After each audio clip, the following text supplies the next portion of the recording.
There exists an ancient record, older than pyramids, older than empires.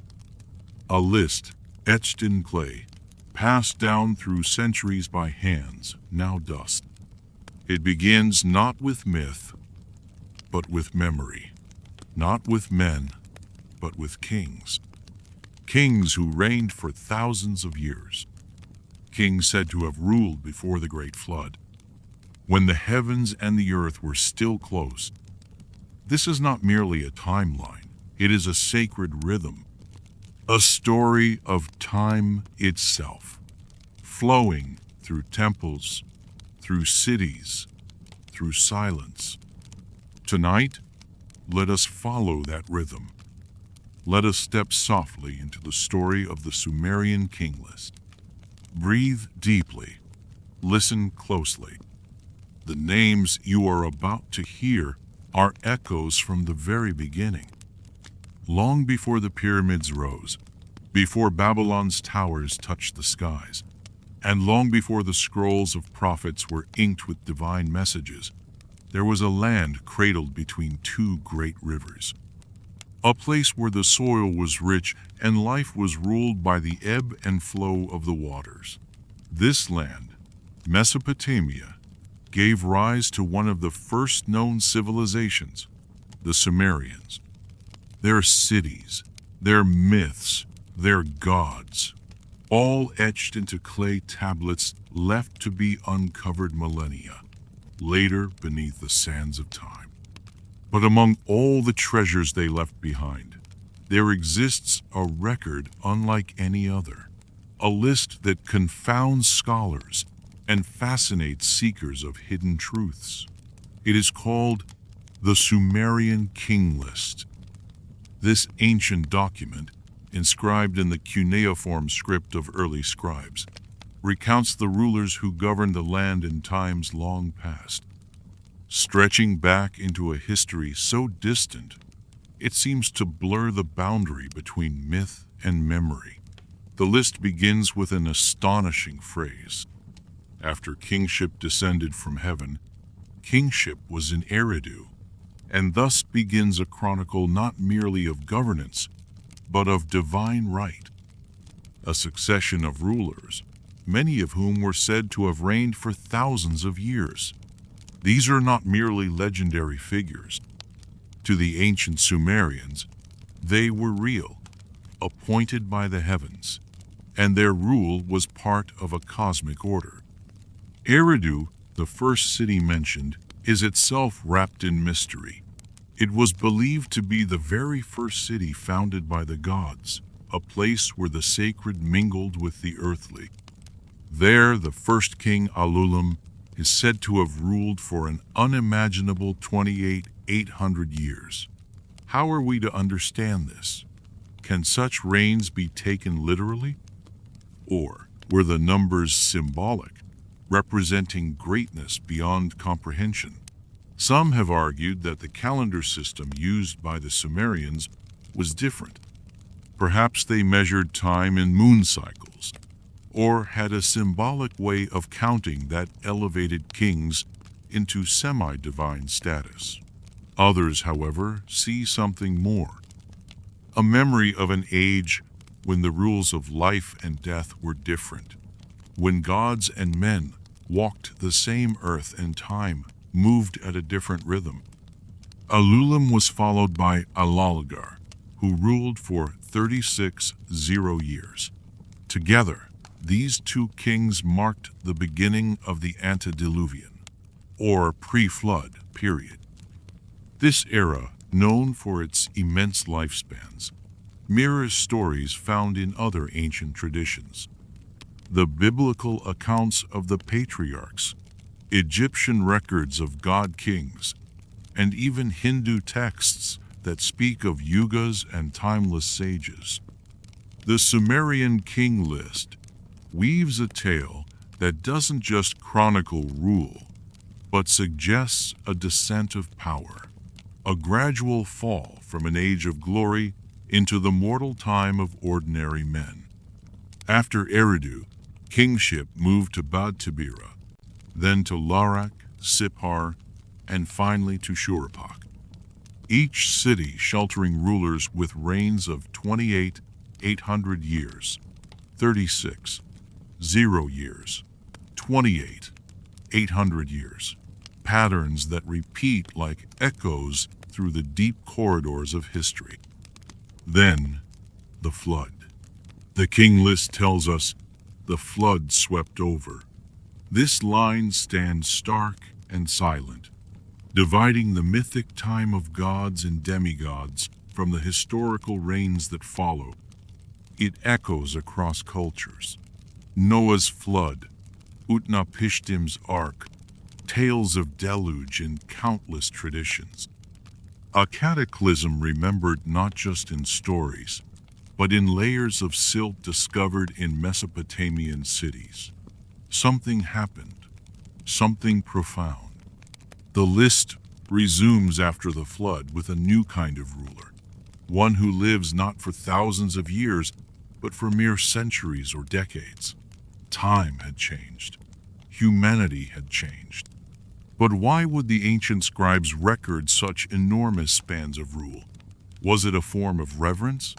Were these numbers metaphorical, mythic, or could they suggest something lost to us?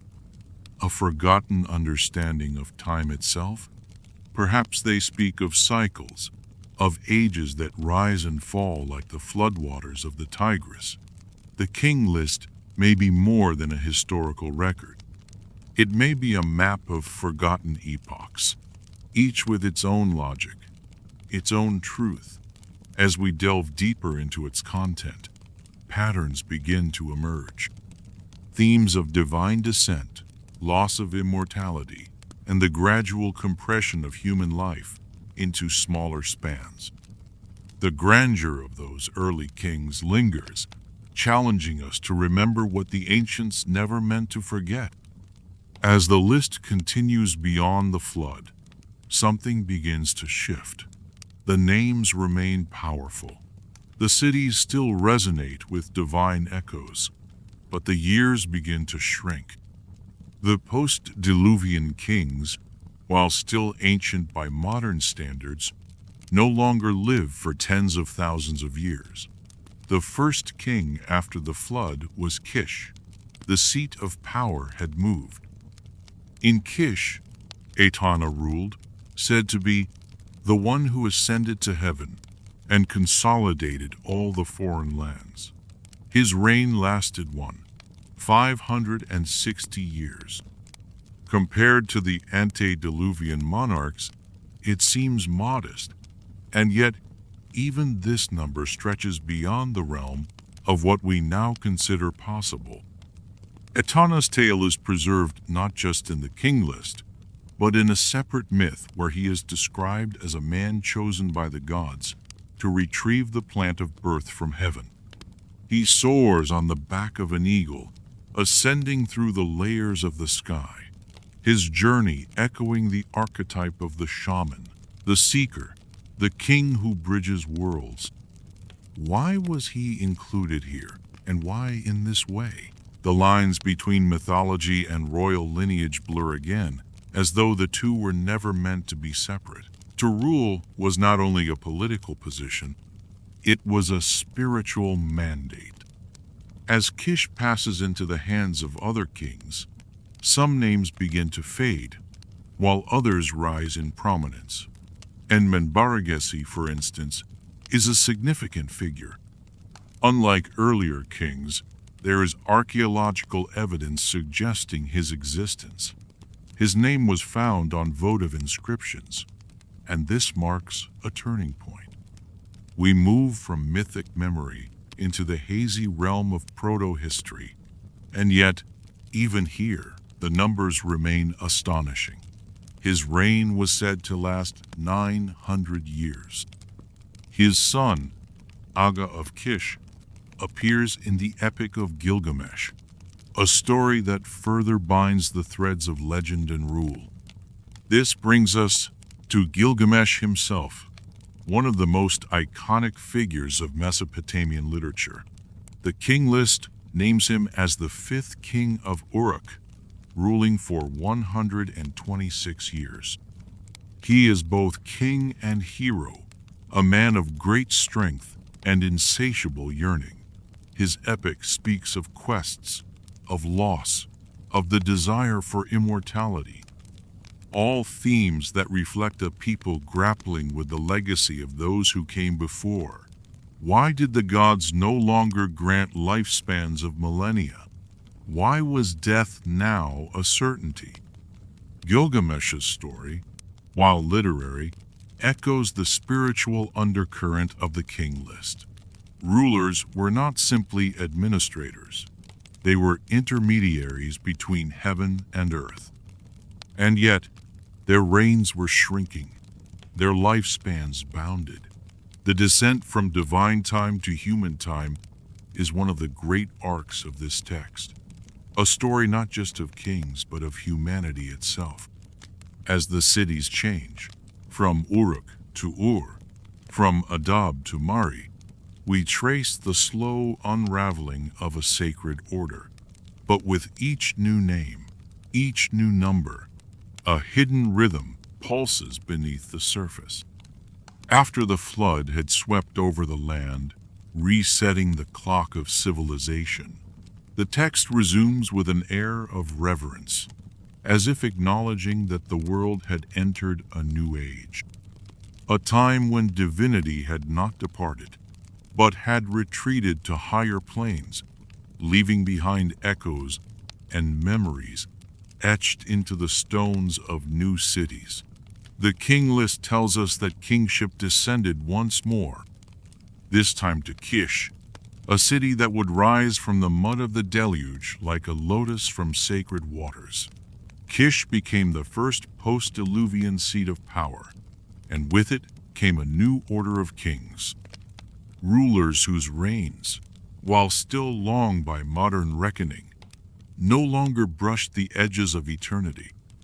In Kish, a succession of kings emerged, each one a thread in the great tapestry of this enigmatic lineage. Jushur was the first, ruling for 200 years.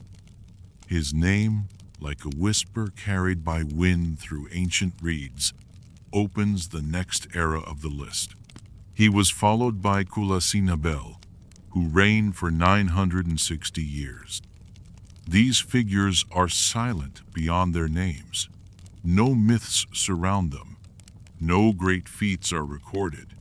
And yet, their presence holds space in this sacred chronology. It is as though the scribes, in their wisdom, preserved not only the legends but also the silence, the gaps between greatness, the rhythm of power as it passed from hand to hand, age to age. Soon we come to Etana, a name that shines more brightly in the clay. He is described not just as a king, but as the shepherd who ascended to heaven. In a separate myth, Etana is said to have flown on the back of a great eagle to reach the heavens and retrieve the plant of birth, a divine herb said to cure barrenness and bring life. His journey is archetypal, a shamanic flight, a vision quest. He pierces the veils that separate the human from the divine, not unlike Gilgamesh would do generations later. His rule lasted 560 years, according to the King List, a reign that, while incredible, already marks a descent from the tens of thousands of years assigned to the antediluvian monarchs. But how should we interpret these numbers? Are they symbolic, literal, a calendar measured not in solar years, but in lunar cycles or ritual time?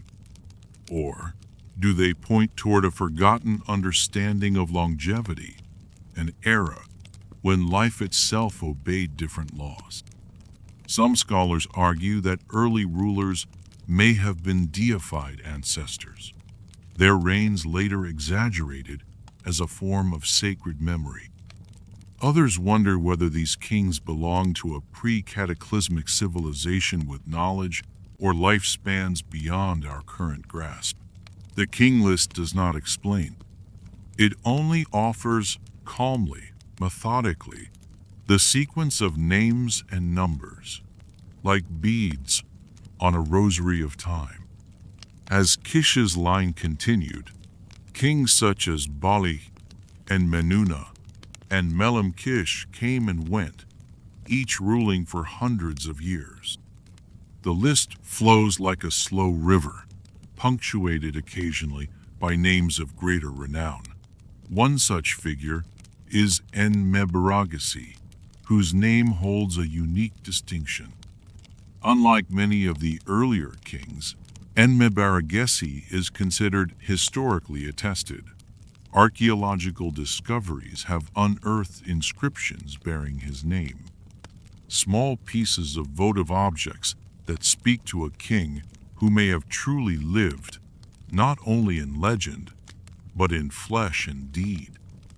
He is thought to have ruled around 2600 BCE and led military campaigns that extended Kish's influence far beyond the city's mud-brick walls. And Mebaragesi's rule lasted 900 years, according to the King List, an enormous span, yet already reduced compared to the grandeur of the antediluvian age. His son, Aga of Kish, is another noteworthy figure, appearing not just on the King List, but also in the great epic of Gilgamesh.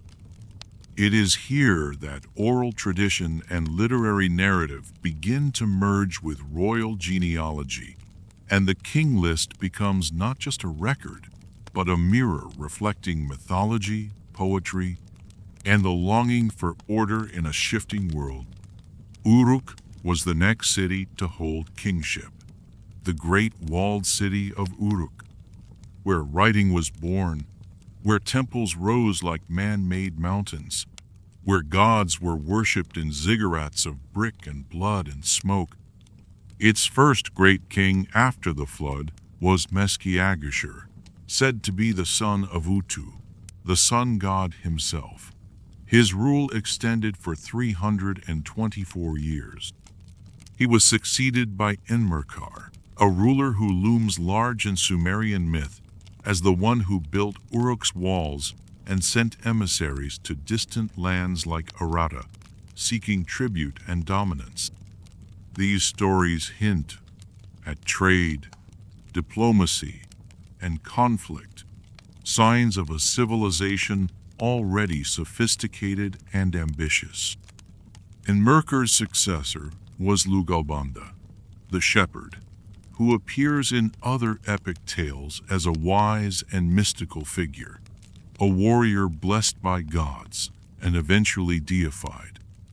His reign, according to the list, lasted 200 years. Then came the one whose name would echo through millennia, Gilgamesh, the fifth king of Uruk, ruler for 126 years. He is described as the one who built the walls of Uruk. His legend lives in clay tablets, discovered in the libraries of Nineveh, in stories that speak of quests for immortality, the pain of loss, the search for meaning, themes that resonate even today. Gilgamesh was said to be 2/3 divine and 1/3 human. He was not merely a king, but a bridge between worlds. His tale begins with arrogance and ends with wisdom, a journey mirrored by his people, a civilization climbing from mud huts to stargazing temples.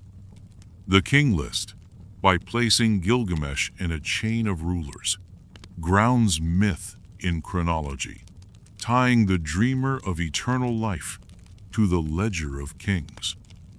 But Uruk's line did not end with him. His descendants continued to rule, each with reigns measured in years that now seemed increasingly human.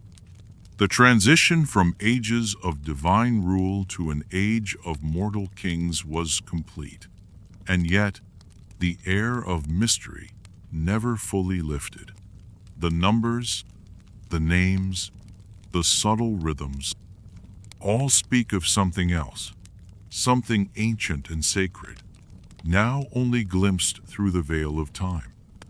As the throne of Uruk faded into the mists of memory, kingship once again shifted, like a divine flame passed from one sanctuary to another, igniting new centers of power across the fertile lands.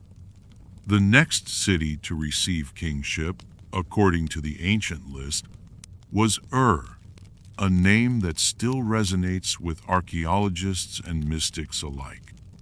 The city of moon worship, of wealth drawn from distant trade, and of monumental ziggurats that cast long shadows over the desert. It was here that the kingship continued, now shaped by the pressures of growing city-states, shifting alliances, and a world that was steadily becoming more complex. The kings of ruled not with the thousand-year spans of old, but with reigns that, while long, hinted at the encroachment of mortal limits. The rulers of this era seemed closer to us, not because we understand them more fully, but because their stories were now entangled with trade, diplomacy, conquest, and administration. These kings dealt with other cities, issued laws, managed grain stores, and led armies. They were becoming not only divine stewards, but also bureaucrats of an evolving society. Yet still, their presence in the king list elevates them, not merely for what they did, but for what they represented. The kingship did not remain long in any one city. From it passed to Awan, then to Hamazi, and again back to Kish. Each city rose and fell in cycles, as if history were dancing in loops rather than marching in straight lines.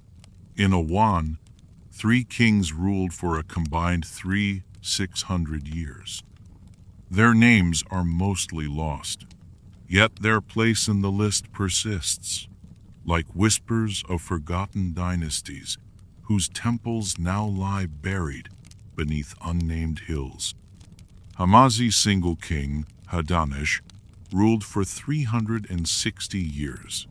Again, we are left with only a name, no epic, no inscription, only a duration suspended in the clay.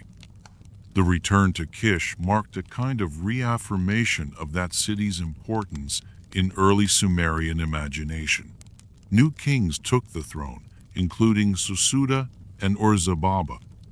The list mentions Ur-Zababa as the king during the early life of Sargon of Akkad, a name that would soon dominate the region and change the trajectory of history. But before Sargon, the list continues through figures like Zimudar, Usiwatar, and Eshtar-Muti, each with reigns in the hundreds of years. The king list is methodical, unhurried. Each king noted, each span recorded, without embellishment or commentary. It is left to us to imagine the world behind each name. The temples they built, the wars they fought, the dreams they dreamt. Eventually, kingship passed to Akshak and then to Mari, cities that would grow and flourish in their time.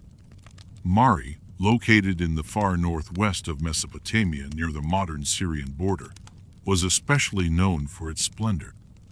Its palaces were vast and filled with frescoes, and its archives yielded thousands of tablets. Yet even Mari's kings, like Anbu and Ibni-Il, appear on the list only as names followed by durations. Silent sentinels watching over the corridor of time. And then, from among these steady rhythms, a new figure emerged, Sargon of Akkad. Though not given a reign of mythic length, his appearance in the broader corpus of Mesopotamian texts marks a seismic shift. Sargon, claimed to have been born in secret, placed in a basket and set upon a river, a story that echoes later traditions. He rose to power by his own hand, founding the Akkadian Empire and uniting much of Mesopotamia under one rule. Though his name does not dominate the king list in the same way it does other texts, his impact reverberates through every line that follows. His dynasty, the Akkadian dynasty, includes kings like Rimush, Manishtushu, and the famed Naram-Sin, who declared himself divine during his lifetime. Naram-Sin's arrogance, or perhaps his prophetic foresight, marked a break with tradition, and for it he was both celebrated and condemned in later tales. His reign was filled with glory and upheaval, and yet his name appears calmly in the list, as if to say, he too was just another node in the endless sequence. The Akkadian period saw a kind of centralization unknown before.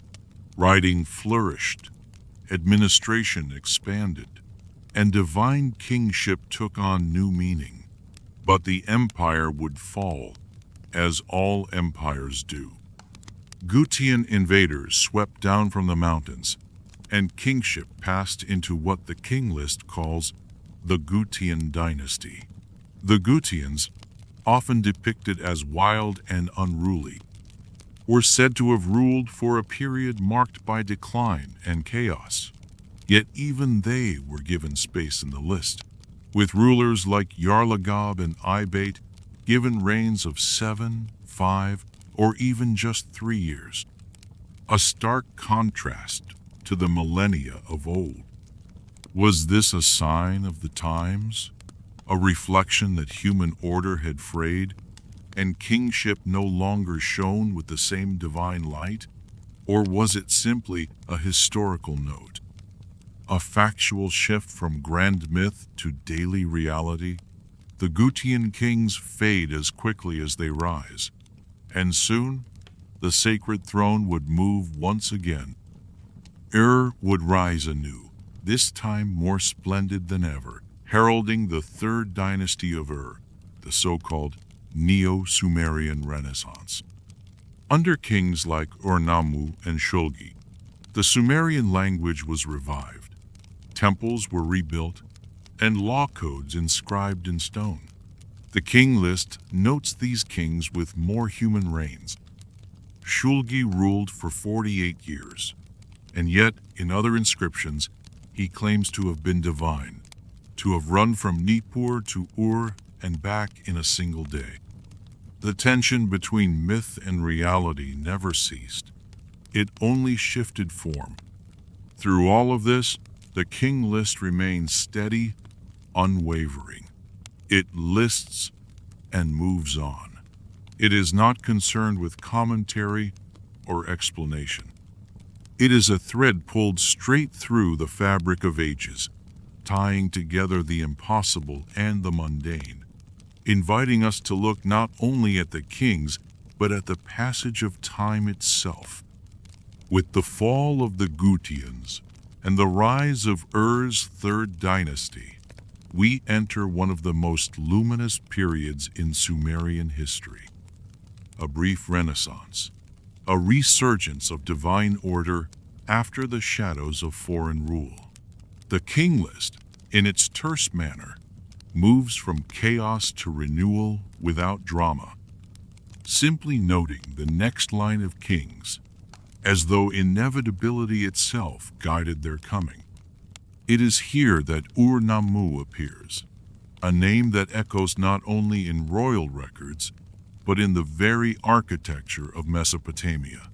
He is credited with building the great ziggurat of Ur, a stepped mountain of mud brick designed to bridge heaven and earth. Ur-Nammu's reign is measured at 18 years in some sources, though others extend it. Despite its brevity, his rule was marked by monumental ambition. Law codes older than Hammurabi's, temple complexes that rose from foundations laid in myth, and administrative records that show an empire once more in rhythm with itself.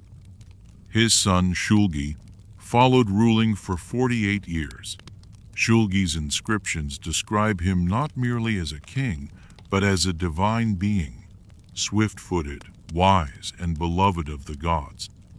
He claimed to have completed a sacred race between the temple cities of Nippur and Ur, a symbolic feat, suggesting unity and supernatural vitality. The King List records his reign without commentary, but elsewhere, Shulgi left abundant traces of his presence, hymns to his own greatness, edicts, trade records. He presented himself as a philosopher king, not just a ruler, but a guardian of cosmic balance. The lines between myth and monarch had not vanished. They had simply shifted in tone. The kings of Ur's third dynasty saw themselves as heirs to a sacred legacy, reviving Sumerian identity in a world increasingly pulled by Akkadian influence and Semitic tongues. Following Shulgi came kings like Amarsin, Shusin, and Ibisin, each carrying the weight of inherited grandeur, each presiding over a state that, while mighty, faced mounting pressures from the outside. Amorite incursions, ecological shifts, internal strife, these forces slowly eroded the stability Ur had worked so hard to restore. The King List, however, gives them all a place, preserving not just the flourishing, but the fading. When the dynasty fell, it marked the end of the Sumerian cultural dominance. The language of the gods, Sumerian, would remain in religious use, but everyday speech had shifted. New powers were rising. Isin was the next seat of kingship. Ishbi-Era, a former official of Ibisin, declared himself king and established a dynasty that attempted to preserve the old forms. Yet the world was changing. The Sumerian King List records the kings of Isin and those of neighboring Larsa, their reigns interweaving like rival threads, sometimes overlapping, sometimes breaking off. Names like Lipit Ishtar, Ur-Ninurta, and Sin-Ikisham appear, rulers who governed not just cities, but shifting identities. Law codes continued, rituals persisted, but the magic was fading from the numbers. No longer did kings rule for centuries or millennia. Now their reigns lasted decades. The divine descent had reached its mortal culmination. And yet, even in these later sections, the King List preserves a kind of reverence. It does not ridicule or lament. It simply records, calmly, methodically, with the same rhythm it used for kings who ruled before the flood. This is perhaps one of the list's most powerful qualities, its neutrality. It offers no opinion, no justification. It simply lets the sequence speak for itself. In doing so, it invites contemplation rather than interpretation. The rise and fall of dynasties, the impossible reigns of the past, the dwindling of divine time, all are laid bare, like sedimentary layers of the human experience. This raises questions that have haunted scholars and mystics alike. Could the King List be a reflection of cyclical time? Were the enormous reigns of the early kings a memory of a golden age, a pre-cataclysmic world where gods walked among men, and life was measured not by the turning of the sun, but by the pulse of the cosmos?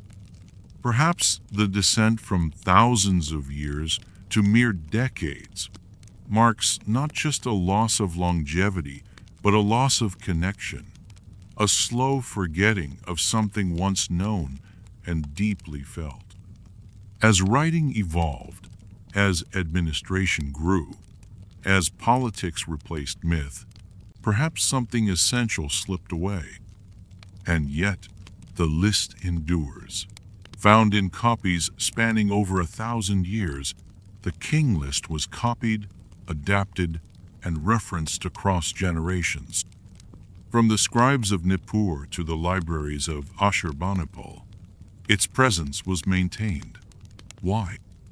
Why would successive civilizations, including those who no longer spoke Sumerian as a living language, continue to copy and revere this strange, numerical sequence of ancient rulers? One answer may lie in the nature of the list itself. It is more than a chronicle. It is a bridge, a link between eras, between myths and men, between gods and clay. The King List offers a vision of kingship not merely as power, but as participation in a divine order, an echo of the first moment when kingship descended from the heavens. Whether read as fact, fiction, allegory, or scripture, it exerts a magnetic pull, drawing us back to that first line, that enigmatic beginning. After the kingship descended from heaven, kingship was in Eridu. The line, "After the kingship descended from heaven," is more than just a beginning. It is a key, a riddle that invites endless reflection. To the ancient scribes, it was not mere poetry. It was an origin truth that authority itself was divine in nature, not invented by humans, but bestowed upon them. The idea that rulership was something that came from the heavens, not up from the earth, set the tone for everything that followed. The King List, in all its silent grandeur, may be less about power and more about that transfer, that moment when the celestial touched the terrestrial and set humanity on its course. We often think of lists as dull, mechanical records, but this one breathes. It breathes with the rhythm of forgotten centuries, of temples lost beneath the dust of deserts, of kings who once sat under stars and believed they were chosen. The Sumerian King List is as much myth as history, as much memory as record. The fact that it was copied again and again in Nippur, in Susa, in Babylon shows that it held sacred weight. These weren't just kings. They were carriers of cosmic order. Each name, each year, was like a chant, like a sacred note in a long, echoing hymn. One must imagine the scribes, hunched over clay tablets by lamplight, carefully pressing symbols into wet surfaces. They were not merely recording facts, they were preserving an inheritance. The King List wasn't just for politics, it was for meaning. It offered a way to see time as something more than passing days. It became a ladder, stretching up to heaven and down through ages, rung by rung. The ancient world did not separate myth and reality as we do. For them, to say that a king ruled for 36 years was not absurd, it was reverent. It was a way to express that such a king was closer to the divine source, less bounded by mortality, more saturated in the presence of gods. But as the ages rolled forward, that connection seemed to thin. The great, sweeping spans became shorter. The gods, perhaps, grew more distant. The kings of Isin and Larsa ruled for 20, 30, 40 years. Still impressive, but human. And yet, even in this mortality, something profound remained. The King List does not bemoan the loss of divine time. It simply acknowledges it. There is a quiet acceptance in the way it continues, as though the scribes knew that time itself was a living thing, sometimes stretching, sometimes folding, sometimes breaking like a river, seeking a new course. Among the final entries, we begin to see the transition toward kings we know through multiple sources. kings like Sin-Muballit and Hammurabi, figures not only preserved in the King List, but whose laws, inscriptions, and monuments have been uncovered across Mesopotamia. Hammurabi's name may be better known today for his famous law code, yet even he stands in the long shadow of those early kings. The ones who reigned for thousands of years, the ones whose names are spoken like invocations in the deep past of Eridu, Uruk, Sippar, and Shuruppak. The King List ends not with a flourish, but with a tapering, a gentle letting go. The final rulers are given their time, and then silence. There is no dramatic conclusion, no final word. The list simply ceases. This ending or lack of ending invites us to pause.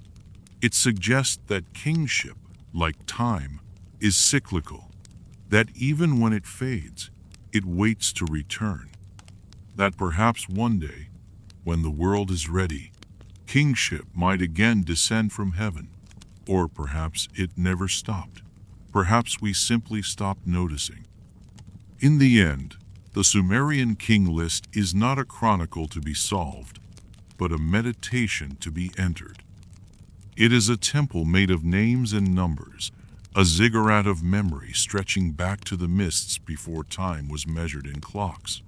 To read it is to walk backward into dream, into the mud and gold of the first cities, into the halls where kings sat under the eye of Inanna, where the laws of the land were whispered in dreams and carved into tablets, while the stars turned overhead like watchful gods.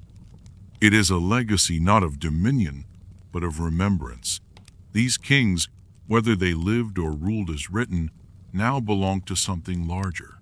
They are part of humanity's attempt to understand itself, to connect the present with the mythic past.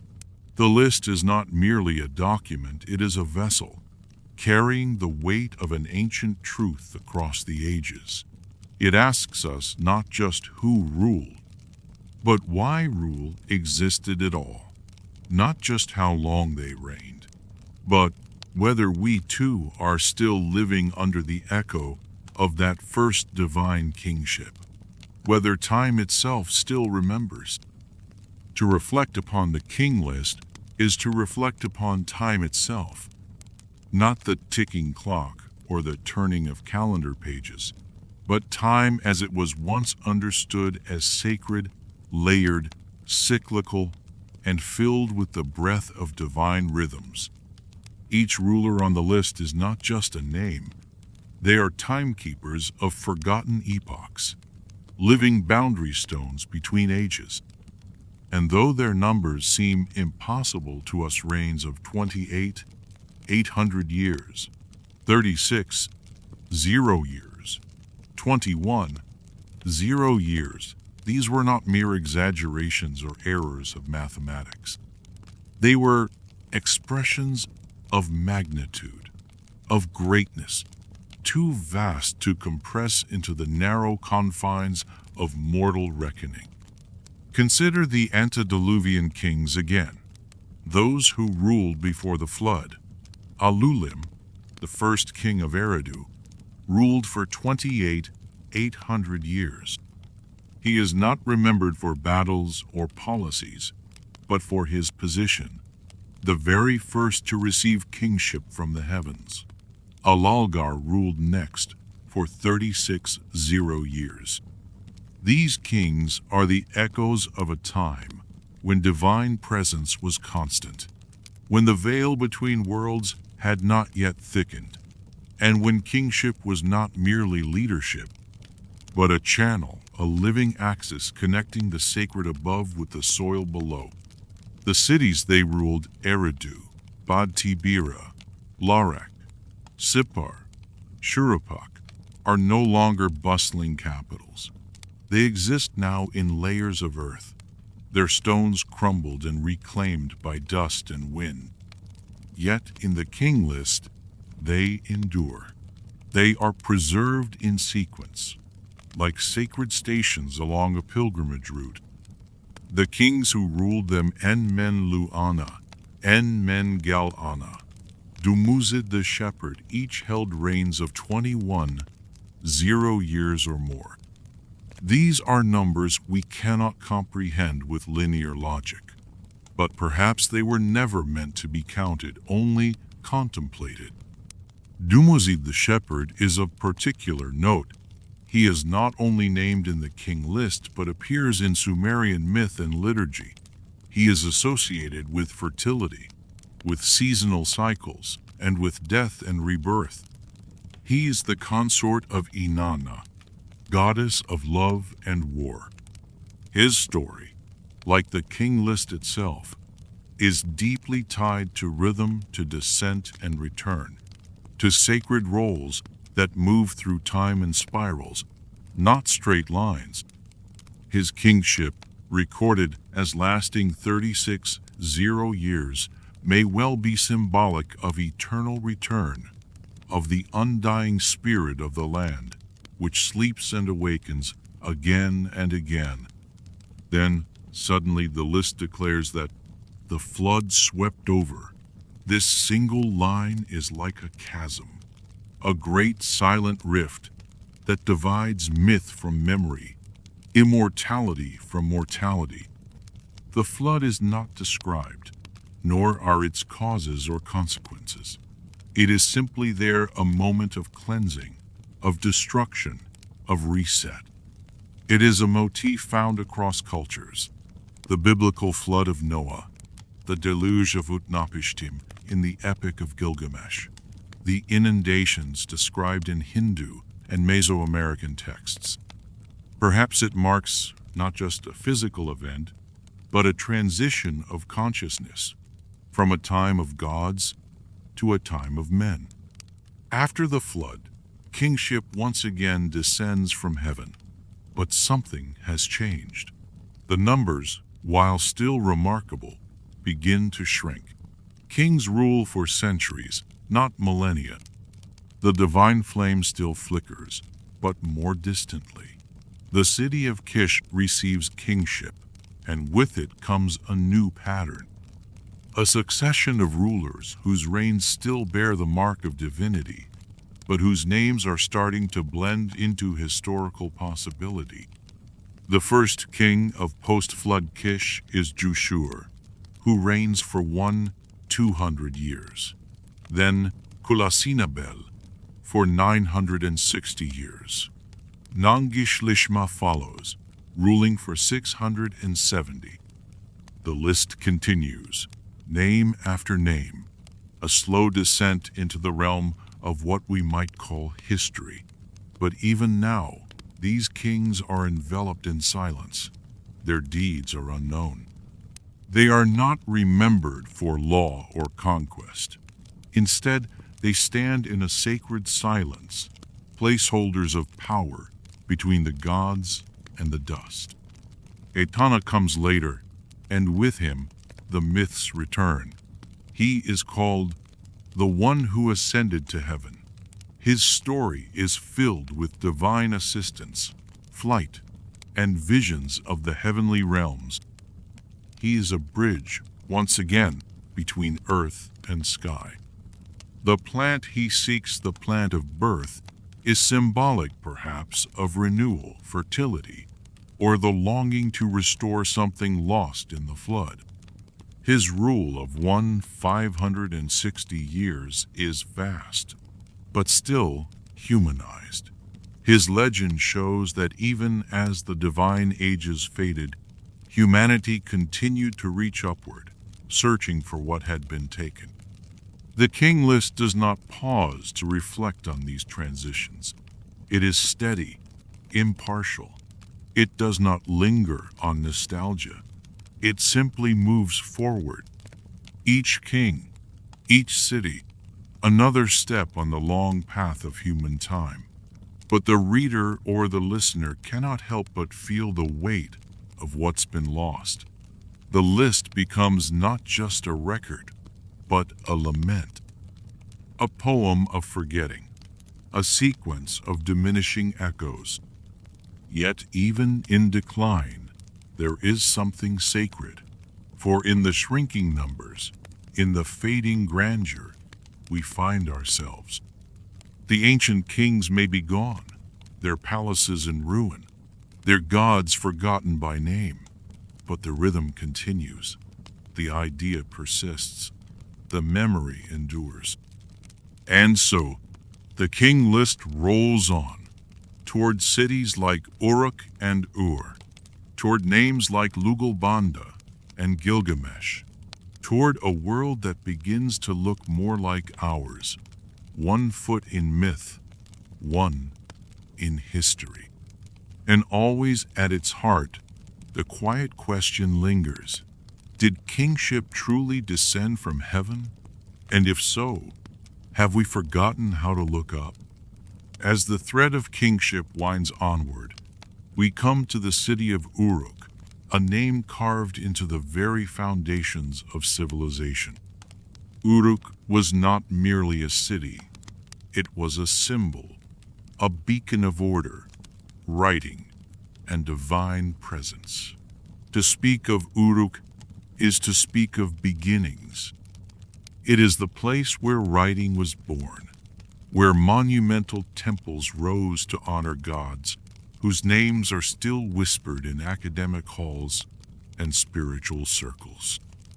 And it is the place where a king named Gilgamesh once walked, his footsteps blending myth and memory, heroism and sorrow. The Sumerian King List tells us that Meskiagashur, son of Utu, the sun god, was the first king of Uruk. His reign, lasting 324 years, was followed by Enmerkar, who ruled for 420.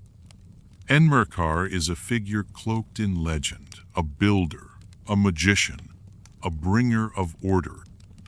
In Sumerian literature, he is credited with founding Uruk's great walls and challenging the distant land of Arata, seeking to unite lands through divine will. His story, preserved in epic fragments, speaks of invention including the first stirrings of written language itself.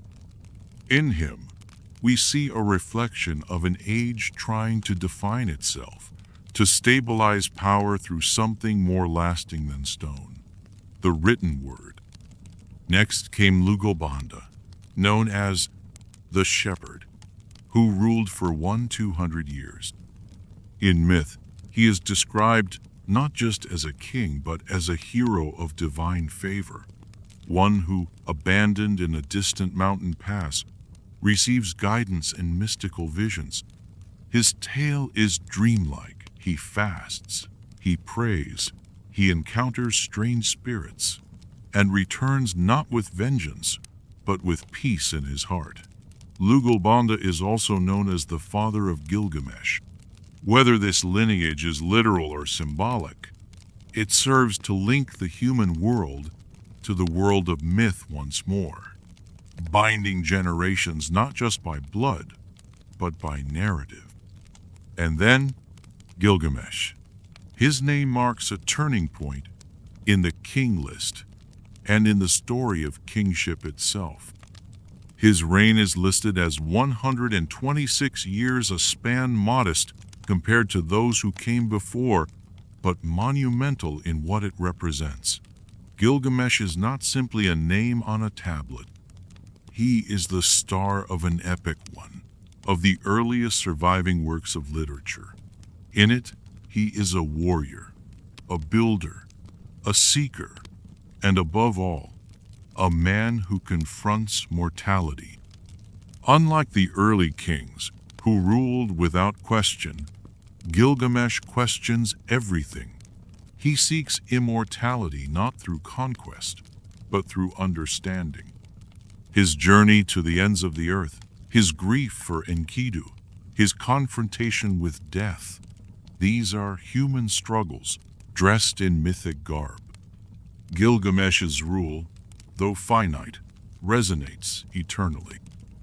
His name and story were passed down through Assyrian libraries and Babylonian poems, surviving fire and flood, preserved in clay by scribes, who must have known they were capturing something sacred. He is both king and mirror, reflecting not just the Sumerian world, but the essence of being human. Following Gilgamesh, the king list names kings like Ur-Nungal, Udul-Kalama, and Labashum, each reigning for generations. The rhythm continues. The divine aura dims but does not vanish. The list remains quiet, offering only the names and numbers. Never a judgment, never a narrative. But the presence of these names in sequence creates its own story. A long breath, a soft heartbeat, echoing from the cradle of time. The king list does not isolate Gilgamesh. It places him within a sequence, as if to say that even the greatest hero is still part of something larger, something continuous. Each ruler, no matter how legendary or obscure, is a link in the same chain. This is not a history in the modern sense.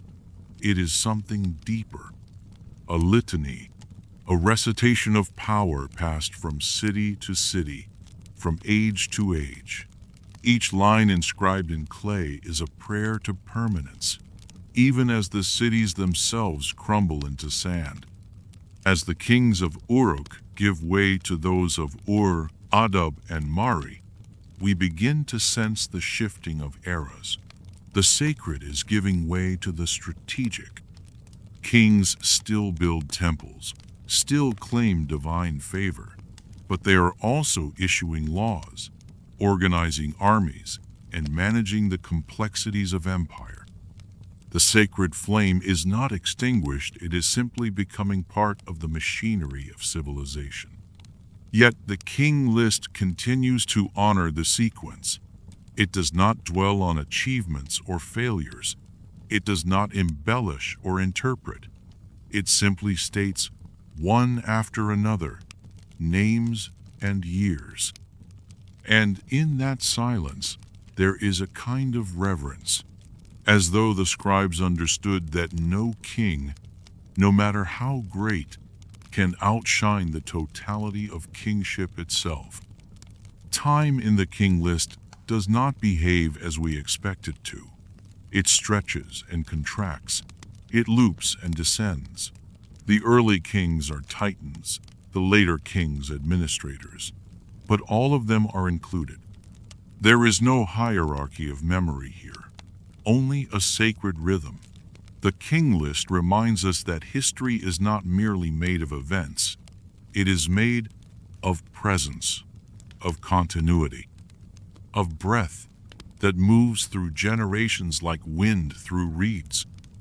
And still, the list flows forward toward new cities, new dynasties, new echoes of a time when heaven and earth were closer than we remember. As we journey deeper into the list, we begin to sense not only the passage of time, but the weight of memory itself. Each name, each reign, each city mentioned is like a ripple in an ancient pool. The original splash long gone, but the motion still carrying through the centuries. After the kings of Uruk fade from the list's rhythm, the divine baton of rule moves onward. To then to Adab, to Mari, and beyond. Each transition is quiet, almost invisible. There are no wars mentioned, no defeats or triumphs. Only the transfer of kingship, as if guided by unseen hands.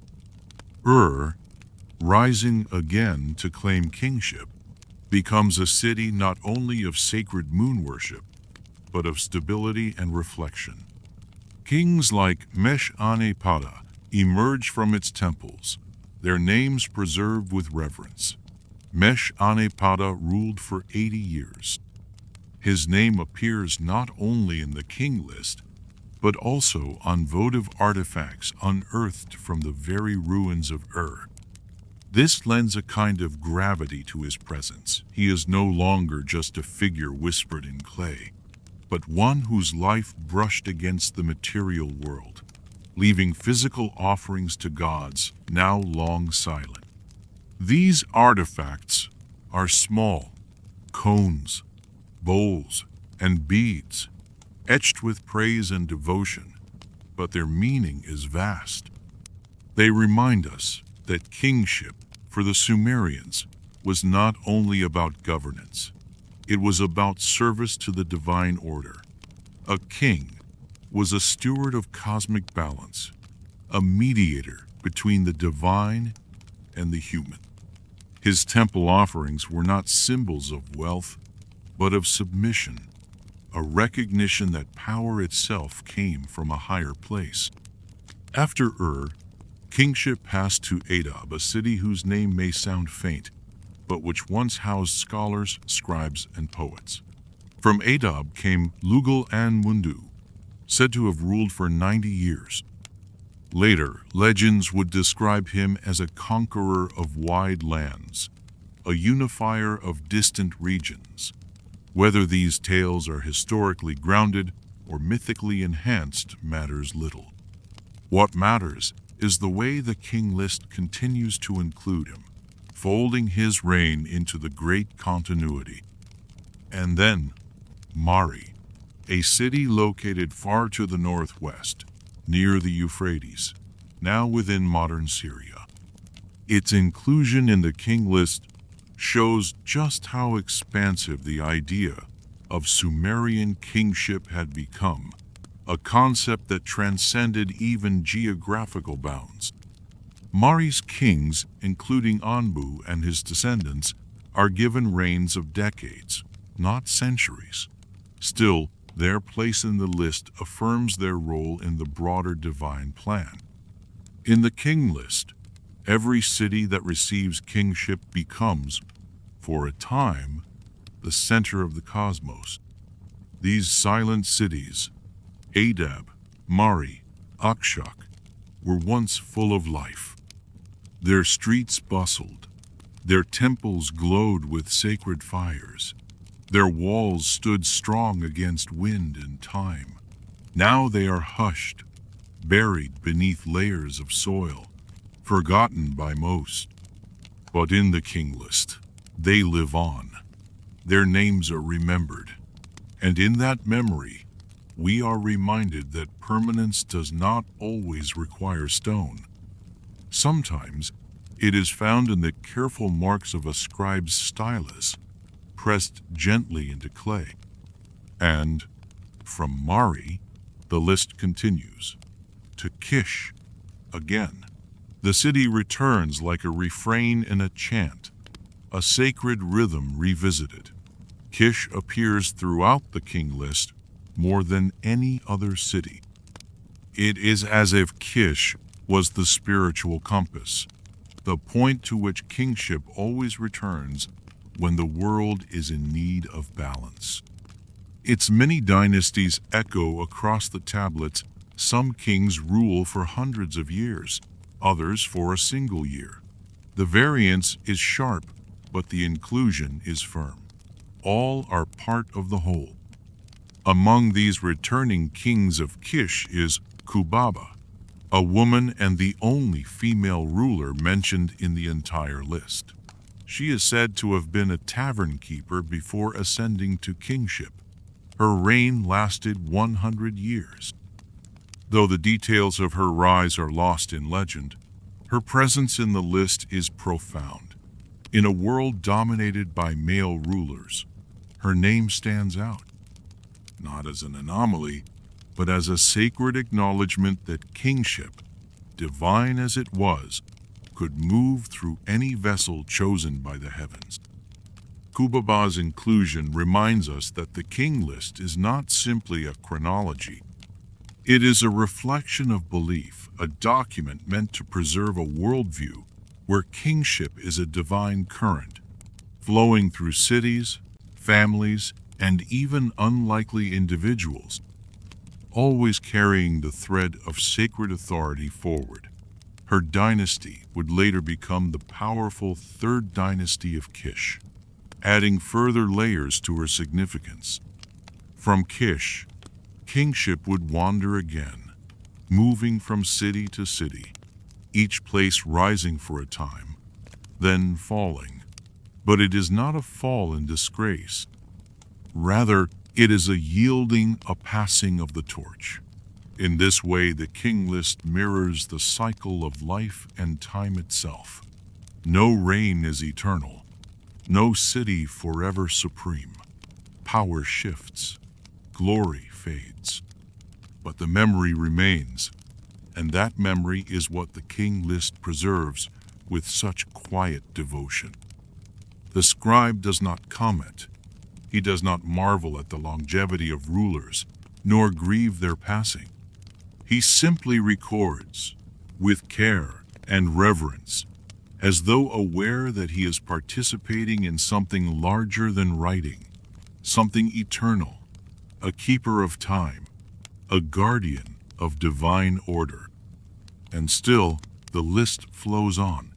Its names become more familiar, its cities more centralized, its kings more human, but its spirit remains untouched, a sacred breath rising from the depths of the first civilizations, echoing still.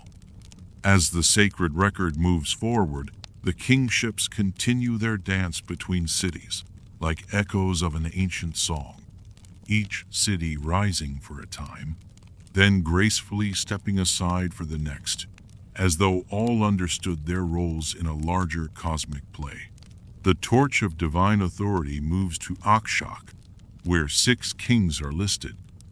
Their names, though rarely echoed in myths or epic tales, remain part of the sequence. Unzi, Undalulu, Urur, Puzurnira, Ishu-il, and Shusin. Each reign is counted, each acknowledged, no one forgotten. Their total span stretches just over 100 years, brief by the earlier standards, but by now the pattern has changed.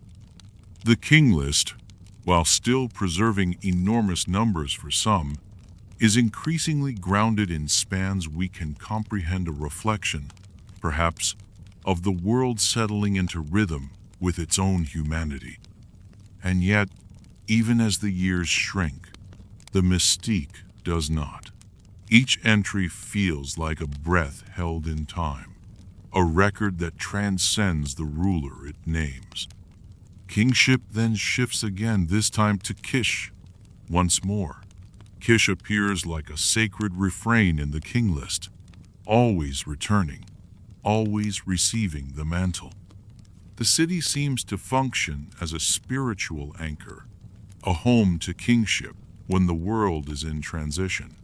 Names like Puzur-Suen, Urzababa, and Zimudar appear. Among them is a significant figure, Urzababa, a king mentioned in the early life of Sargon of Akkad, whose emergence will mark a pivotal change not just in the King List, but in the shape of Mesopotamian history itself. Urzababa's rule is noted, but it is through legend that he comes alive.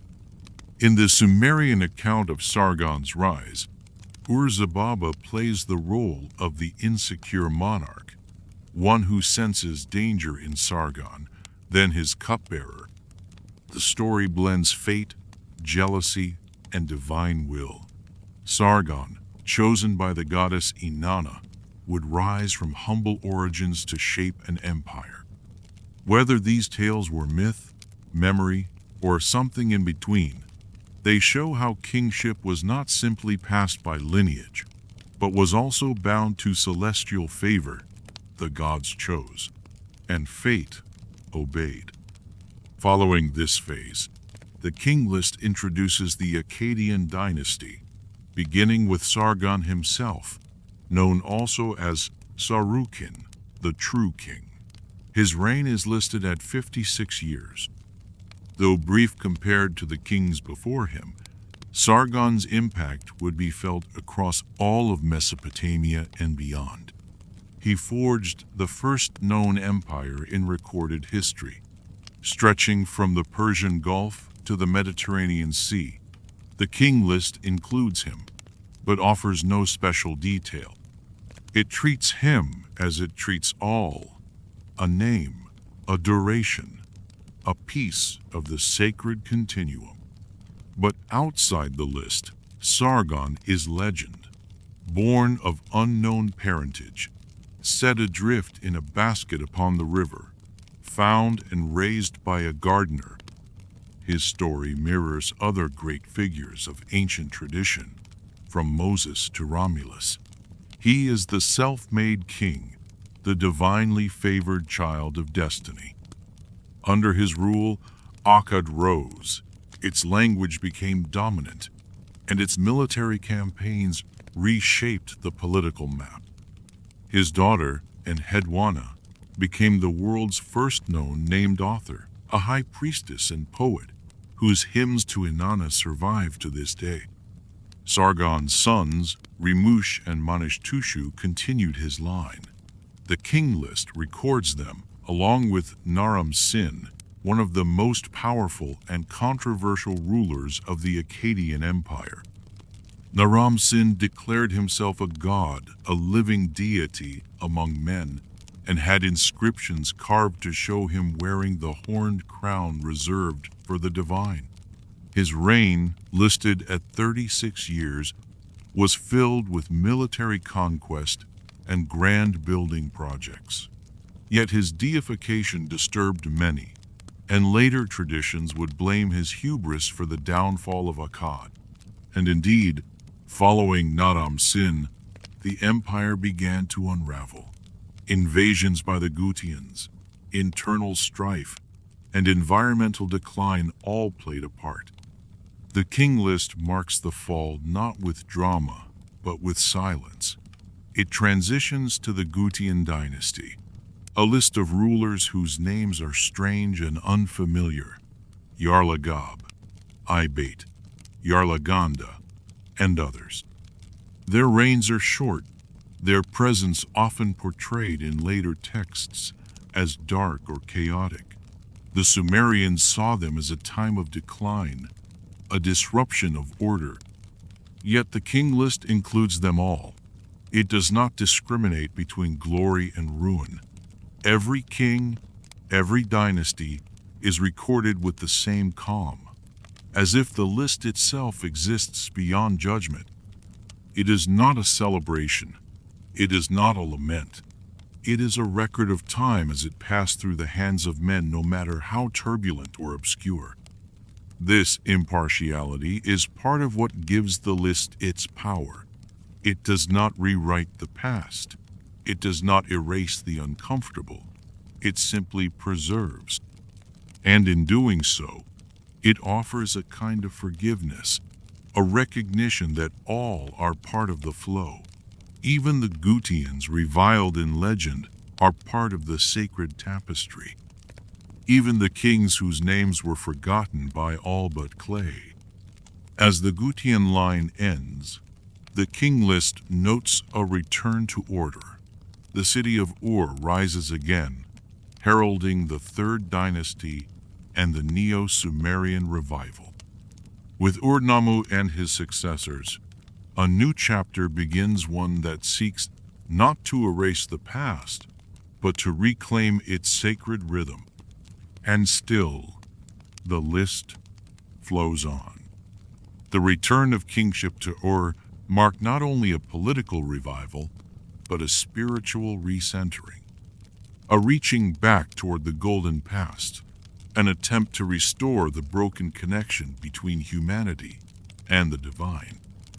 The Third Dynasty of Ur, often referred to by scholars as the Neo-Sumerian period, began with Ur-Nammu, a king who would become one of the most revered figures in Sumerian history. His reign, recorded at 18 years in most sources, may seem brief by the standards of his mythic forebears, and yet the impact of his rule echoed across temples, tablets, and time itself. Ur-Nammu was not just a king, he was a builder, a lawgiver, and a visionary. His greatest legacy may well be the Code of Ur-Nammu, one of the earliest known law codes in human history. Written centuries before Hammurabi, it laid out principles of justice and order, reflecting a belief that the king was responsible for maintaining balance not through arbitrary power, but through divine wisdom. His laws, etched into clay, spoke of fairness, of compensation for injury, of punishment for theft, of protection for the vulnerable. In them, we see kingship becoming not only sacred but ethical. Under Ur-Nammu, great building projects flourished. Temples were restored, cities rebuilt, and the iconic ziggurat of Ur was raised, a towering structure dedicated to the moon god Nana, whose presence guided the cycles of life and time. The ziggurat was not merely a place of worship. It was a cosmic mountain, a stairway between heaven and earth. Its bricks, carefully laid and ritually blessed, symbolized the reweaving of the sacred thread that had frayed during the Gutian years. After Ur-Nammu, his son Shulgi took the throne. His reign lasted 48 years, according to the King List, though other records suggest it may have been longer. Shulgi was a complex figure, both deeply pious and unapologetically proud. He described himself as swift of foot, wise in word, beloved of gods. He claimed to have run from Nippur to Ur and back in a single day, an act meant to prove his divine stamina. His hymns, many of which survive, portray him as a ruler of great ambition, who not only maintained his father's structures, but expanded them politically, culturally, and spiritually. Shulgi also solidified the administrative machinery of the state. He standardized weights and measures, reformed the calendar, and strengthened trade routes. His inscriptions reveal a king who understood that divine order must also be reflected in earthly precision. Temples needed offerings, priests needed accounting, the gods needed to be served with consistency. Under his reign, the state and the sacred became indistinguishable, a single body, pulsing with divine intent. Yet even Shulgi could not prevent the erosion that time brings. The kings who followed Amar-Sin, Shu-Sin, and Ibi-Sin faced increasing pressure. Economic instability, external threats, and shifting loyalties began to chip away at the foundations. The once unified land began to fracture, and the slow unraveling of the dynasty began. Ibi-Sin, the final ruler of the third dynasty of Ur, ruled for 24 years. In his final days, the great city of Ur was invaded. The Amorites, a nomadic people rising from the western deserts, began to fill the power vacuum. The Elamites from the east struck as well. The collapse came not as a thunderclap, but as a long, slow sigh, the end of an age.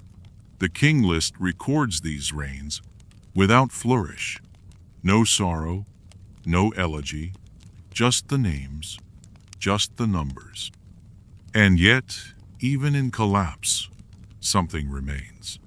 The language of Sumer, though no longer spoken by the common people, lived on in temples and schools. The myths, the hymns, the stories of kings who ruled before the flood, all preserved by scribes who knew they were guarding a treasure far greater than stone or silver. The King List, too, survived. Copies were made, recopied, adjusted, carried forward. Through centuries of political upheaval, the list endured. Why? Perhaps because it offered something no king could promise: of continuity. A sense that no matter how the world changed, the line of kings and the thread of sacred time remained unbroken. As the third dynasty gave way to the dynasties of Isin and Larsa, the King List kept recording, Ishbi-Era of Isin took the throne, a former official under Isin. His rise marked the beginning of a new order, less unified, more fragmented, but still tethered to the divine lineage. His reign is given as 33 years. He was followed by rulers such as Shu-ilishu, Idin-Dagan, and Lipit-Ishtar. The numbers are shorter now. The centuries of old have dwindled into decades. Yet, the ritual remains. The kings still build temples. They still honor the gods. They still see themselves as part of something eternal. And so, the king list continues. Methodical, unhurried, serene. Like the steady rhythm of the Tigris and Euphrates, it flows. And through its flow, it speaks not loudly, not with force, but with a kind of ancient gentleness. It whispers that power is temporary, but memory endures. That names, when recorded in reverence, do not disappear. They drift through time, like soft light across desert stones. As kingship found a new seat in the city of Isin, the rhythm of rule continued, quieter now, more fragmented, yet still imbued with the echoes of sacred legacy. Ishbi-Era, once a governor under the last king of became the founder of this new dynasty. His story is one of survival and reclamation. While the great city of fell, Ishbi-Era rose not in conquest, but in stewardship. He carried the memory of what had come before and sought to restore a sense of balance in a world now scattered. His reign, lasting 33 years, is noted in the king list with the same neutral reverence as the great kings of old. No tales of miracles accompany his name. No wars or divine dreams are recorded. Yet, he held the line and kept the thread unbroken. Under his rule, the traditions of Sumer were preserved, the temples of Nippur kept alive, and the flame of divine kingship, though flickering, did not die. He was followed by Shu-ilishu, then by Idin-Dagan, each reigning just over a decade.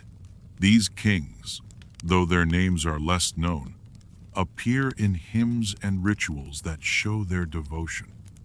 Idin-Dagan, in particular, is remembered for participating in the sacred marriage rite, a ritual in which the king symbolically united with the goddess Inanna to renew the land's fertility.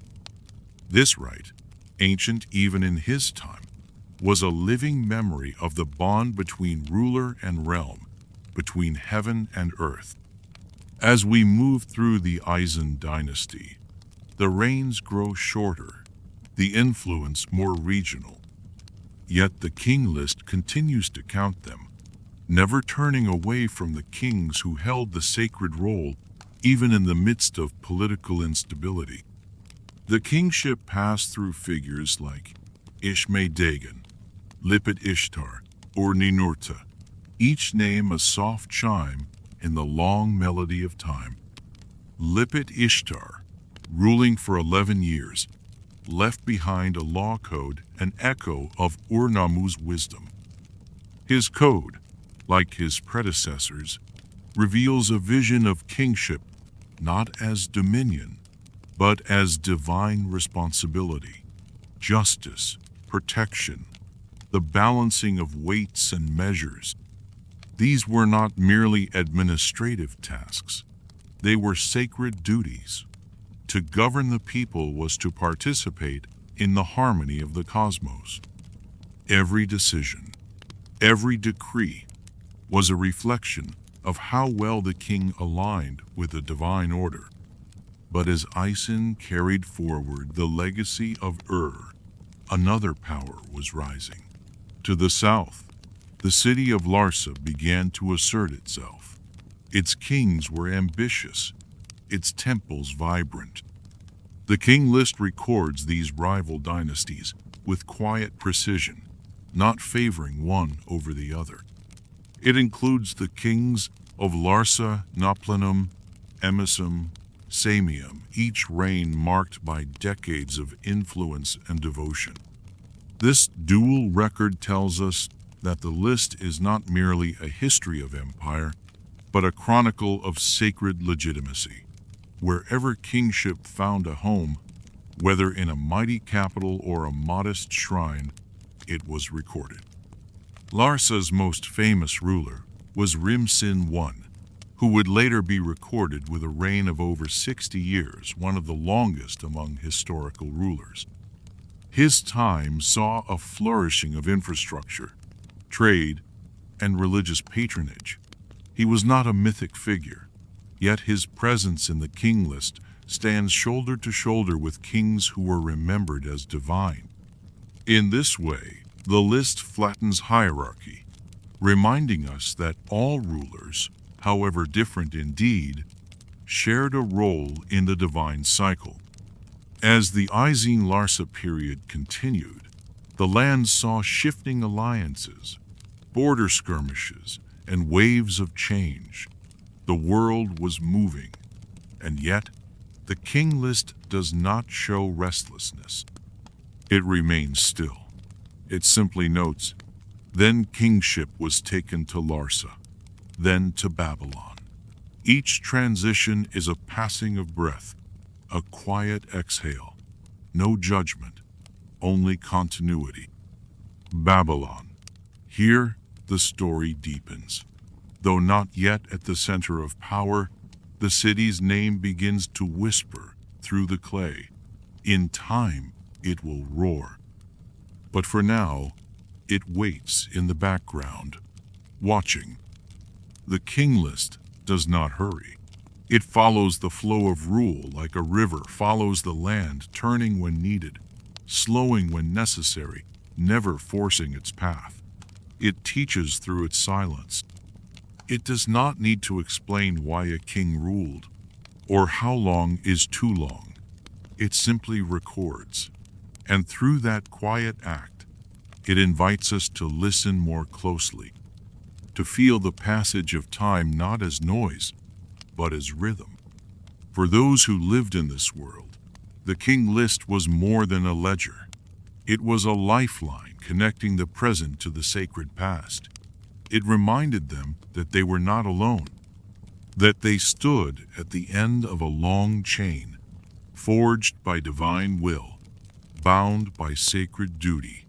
And for us, reading it now, it is a portal, a soft opening in time, where names carved in clay still carry the weight of memory, of kings who once ruled not just cities, but time itself. As the name of Babylon begins to appear in the quiet lines of the King List, something subtle begins to shift. A foreshadowing, not proclaimed loudly, but present like the first light of dawn over an ancient ziggurat.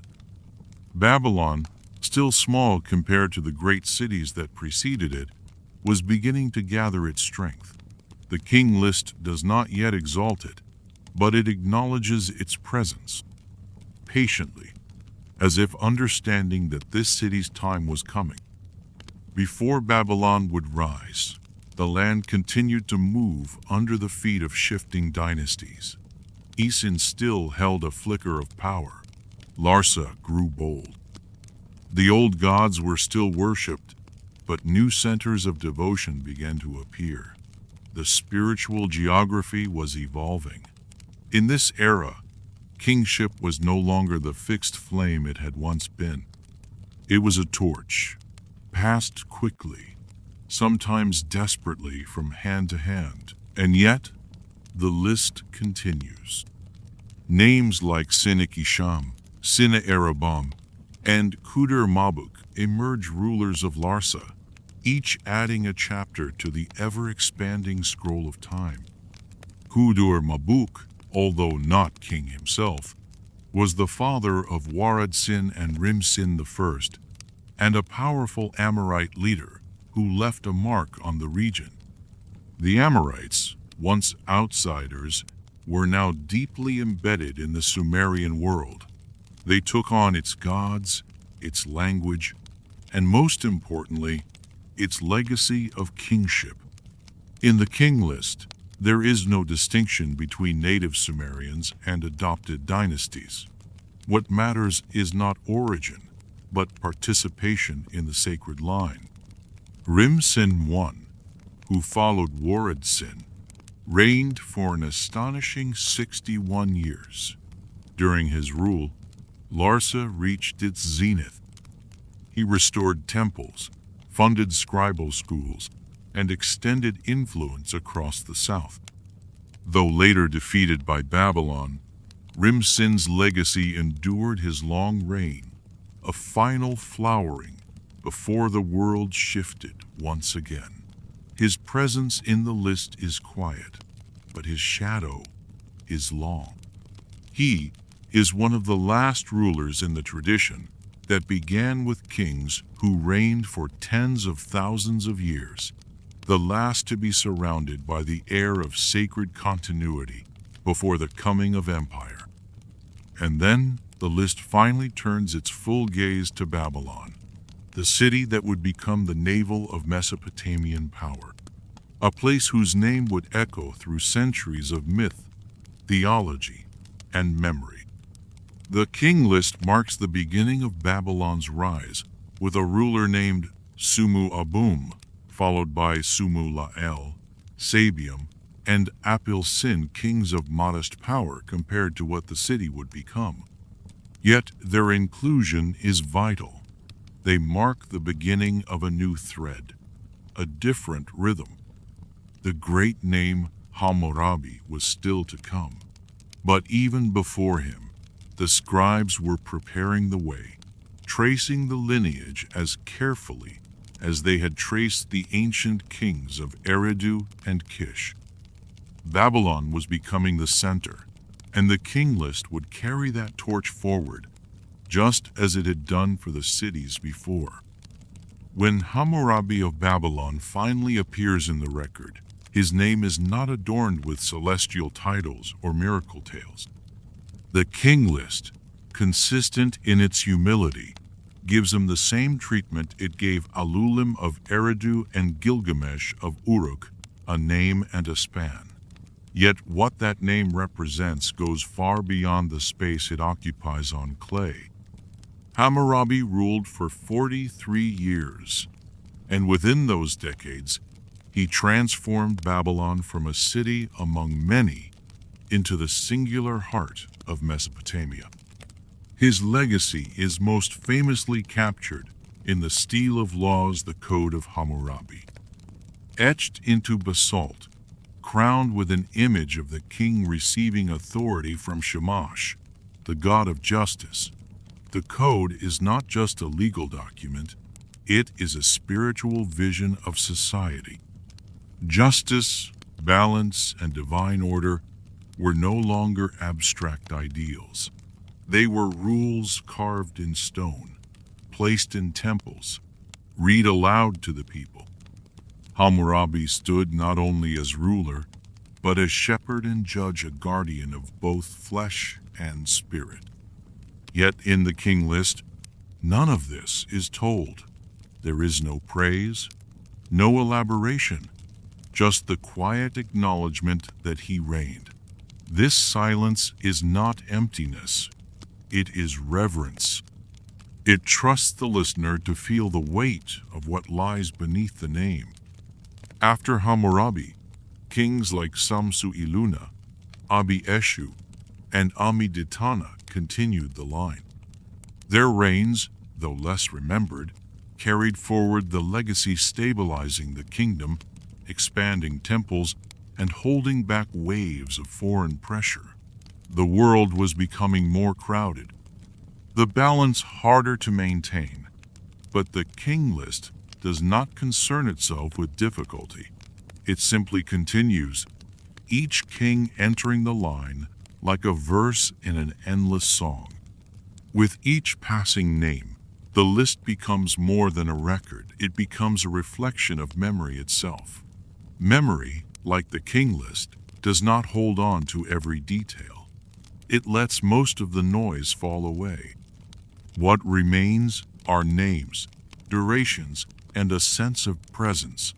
Each king in the list may have ruled a vast kingdom or a shrinking border town, but the clay remembers them the same.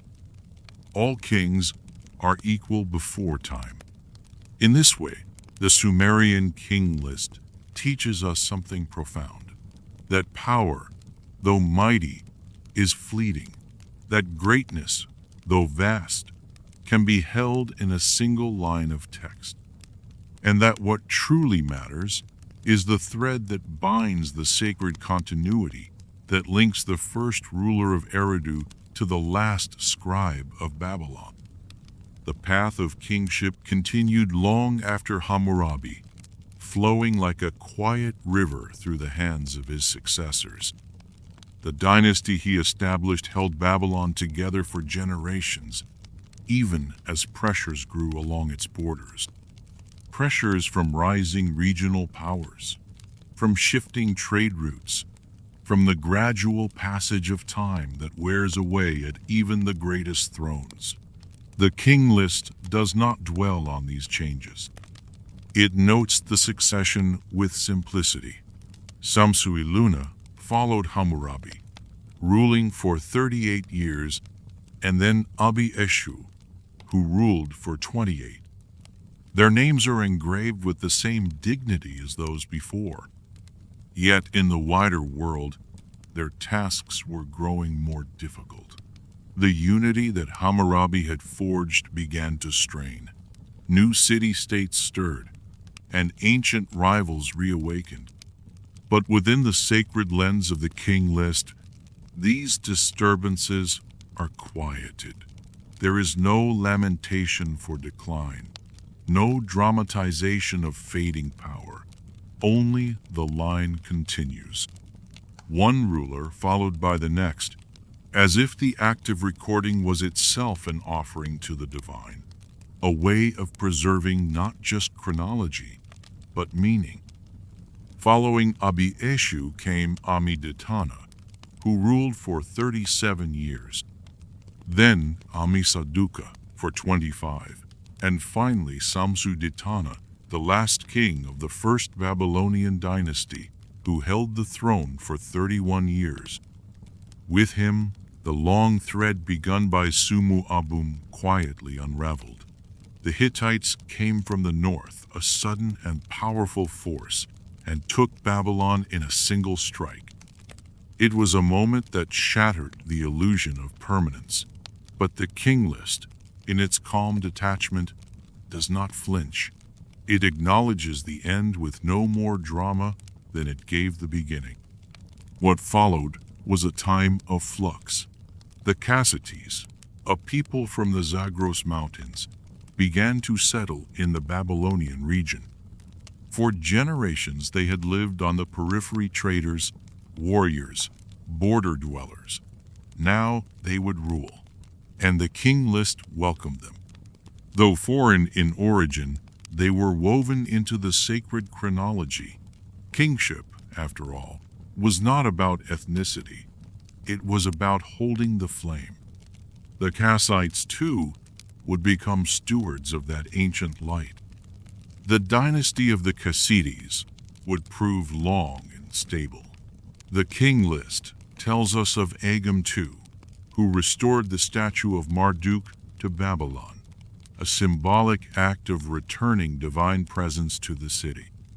His reign is the beginning of a new rhythm, less mythic perhaps, but rich in continuity.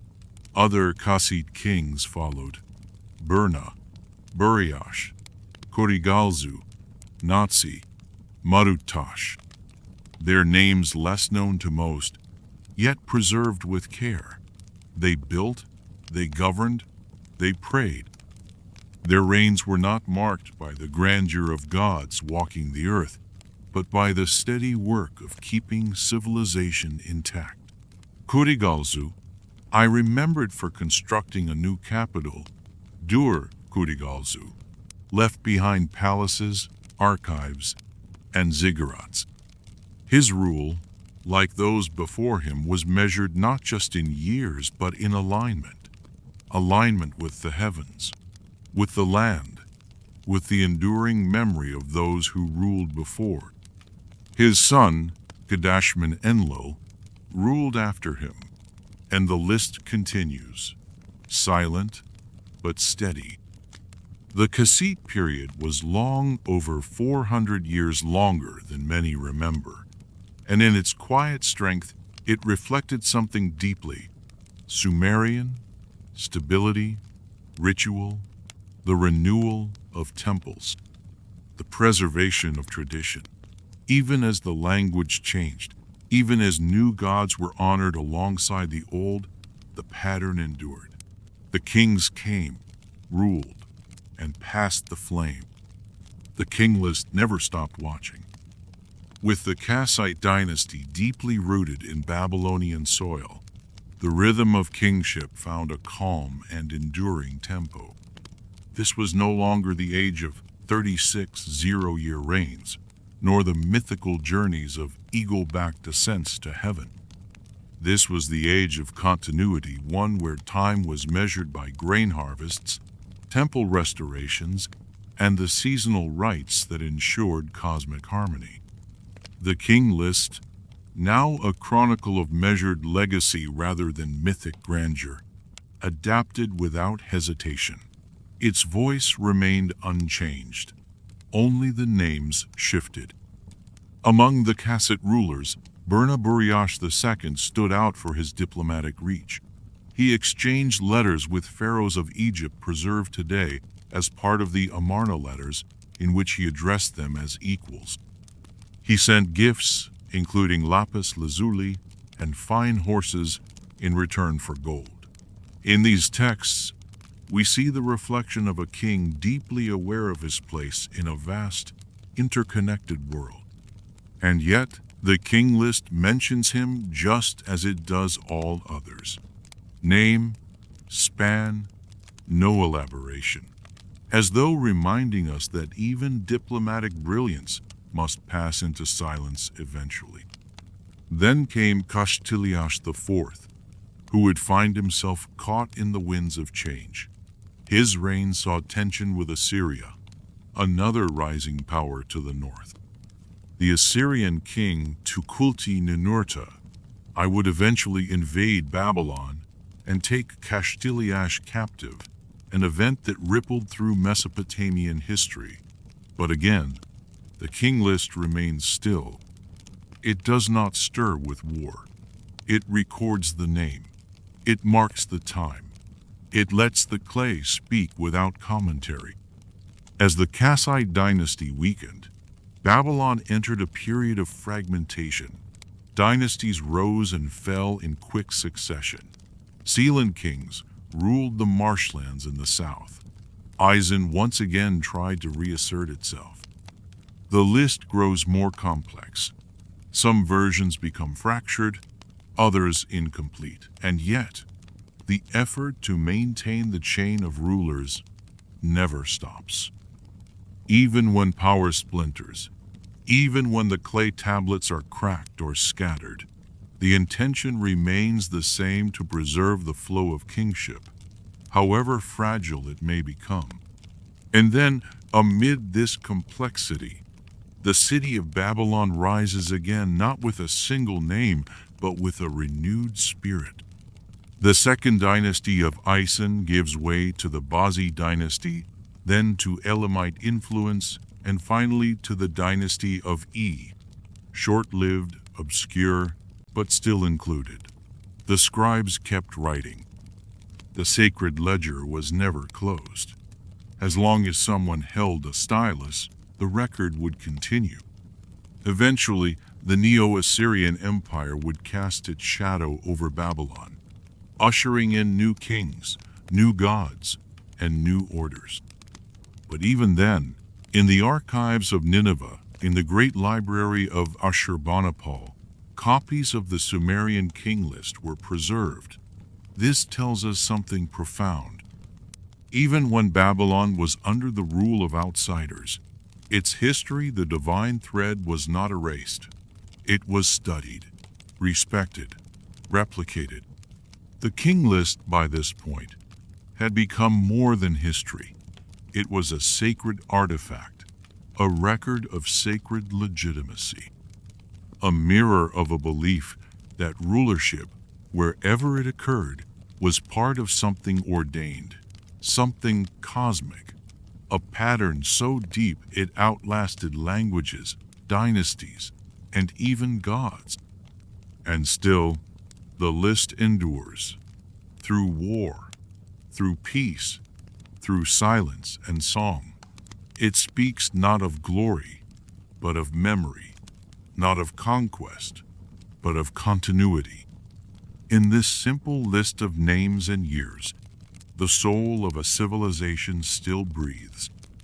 As the centuries passed and new powers came and went, the Sumerian King List remained a quiet constant, copied, preserved, updated by scribes who understood its importance not only as a historical tool, but as a spiritual ledger. It was no longer just a list of rulers. It had become a ritual, a tradition that maintained a thread to the divine beginnings. Even as languages changed from Sumerian to Akkadian, and eventually to Aramaic, the list endured, translated and recopied like a sacred chant whose syllables still carried power. In the Neo-Assyrian period, Babylon was often a client city, sometimes respected, sometimes punished, sometimes rebuilt. Assyrian kings like Tiglath-Pileser III and Sennacherib loomed large, but even they showed interest in Babylon's heritage. Sennacherib, after destroying the city in a fury, would be succeeded by his son Esarhaddon, who sought to restore it.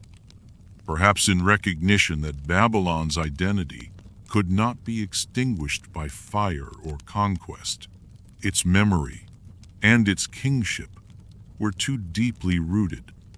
Meanwhile, the scribes of Ashurbanipal's court in Nineveh, the most expansive and scholarly of the Assyrian kings, were gathering texts from all across the land.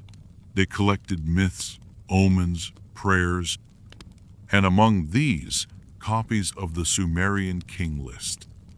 This preservation tells us something crucial, that even the mighty Assyrians, with their vast armies and divine kings, still look to the past, to the kings of Eridu, of Kish, of Ur for legitimacy. The list was not outdated. It was timeless.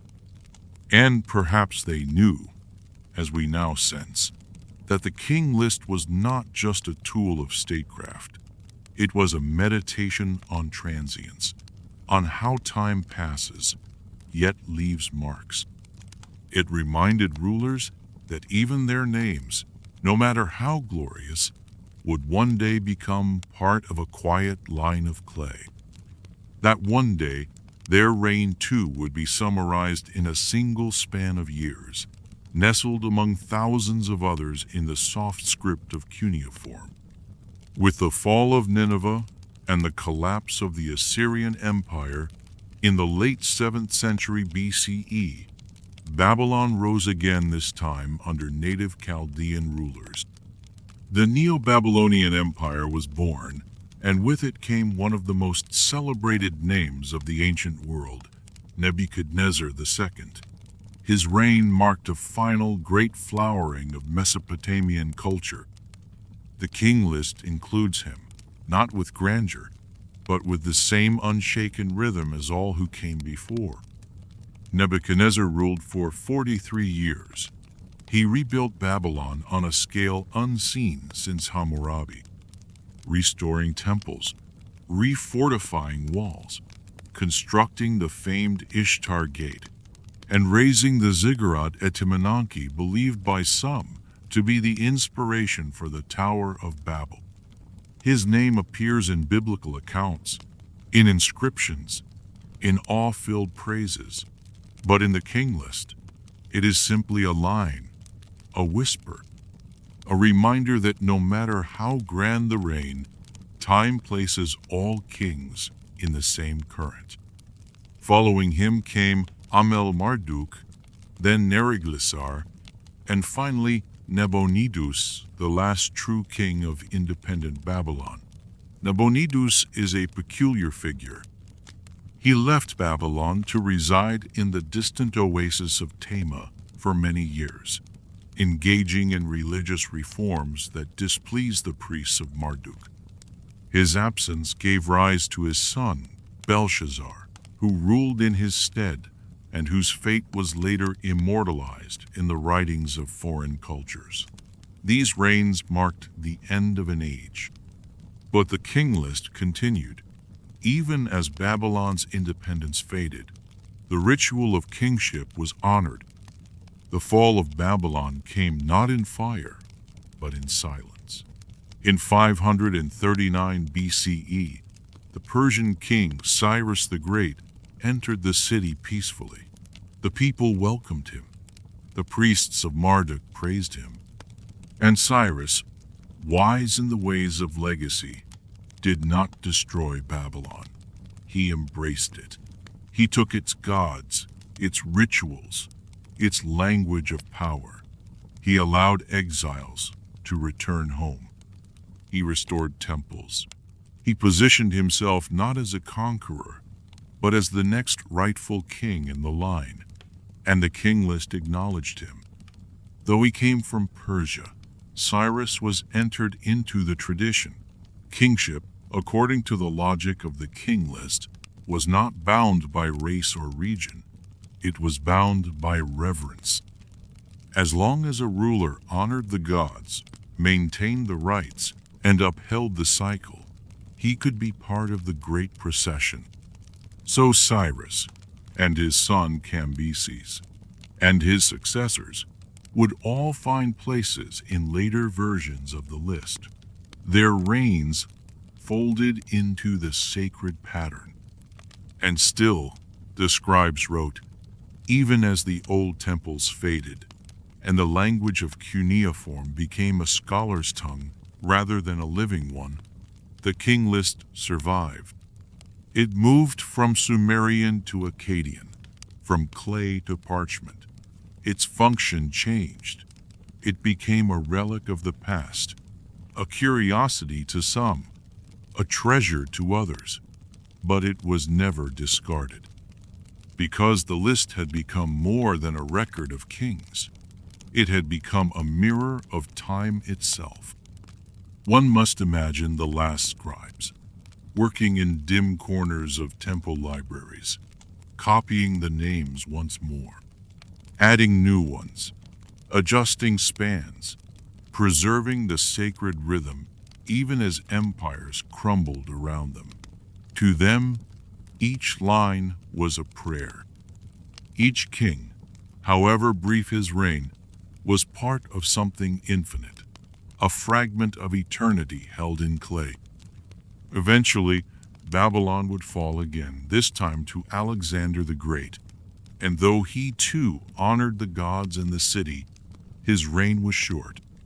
After his death, Babylon was pulled apart by his successors, its temples neglected, its scribes silenced. The list stopped soon after, not because the kings stopped, but because the tradition had reached its end. Yet even now, long after the last cuneiform was carved, the King List survives. In museums, in translations, in fragments that scholars still piece together with care.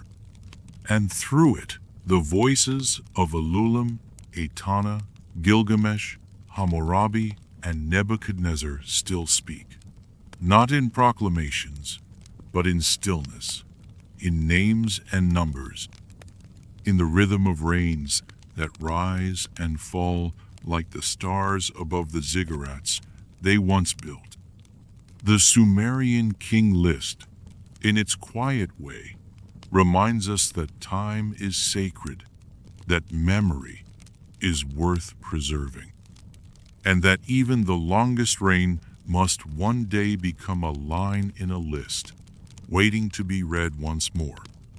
By the time the dust of Babylon had truly settled, and the last of its ziggurats stood lonely beneath open sky, the Sumerian King List had already outlived most of the cities and kings it recorded. It existed now as something else. A relic, a talisman of memory that continued to pulse faintly through the minds of scholars, priests, and those few who still believed that kingship was more than rule, that it was a sacred echo of something once divine. Even in the ruins, the clay tablets endured. Many were shattered fragments, scattered in the soil like bones of forgotten gods, but the text could still be reconstructed, pieced together by careful hands who understood that this was more than archaeology. The names of kings from Eridu, Larsa, Sippar, Kish, Uruk, they could be lifted from the dirt and given voice once more. In this new era, long after Persia had taken Babylon, long after Alexander had died in its halls, the list became a thread to a distant world that no longer existed. Hellenistic rulers governed the region, followed by Parthians and eventually Romans. The gods of Sumer were no longer worshipped. The temples crumbled, the rites faded, but the tablets remained. And in them, something remarkable survived. A worldview, a belief that the order of time is not random, not mechanical, but sacred.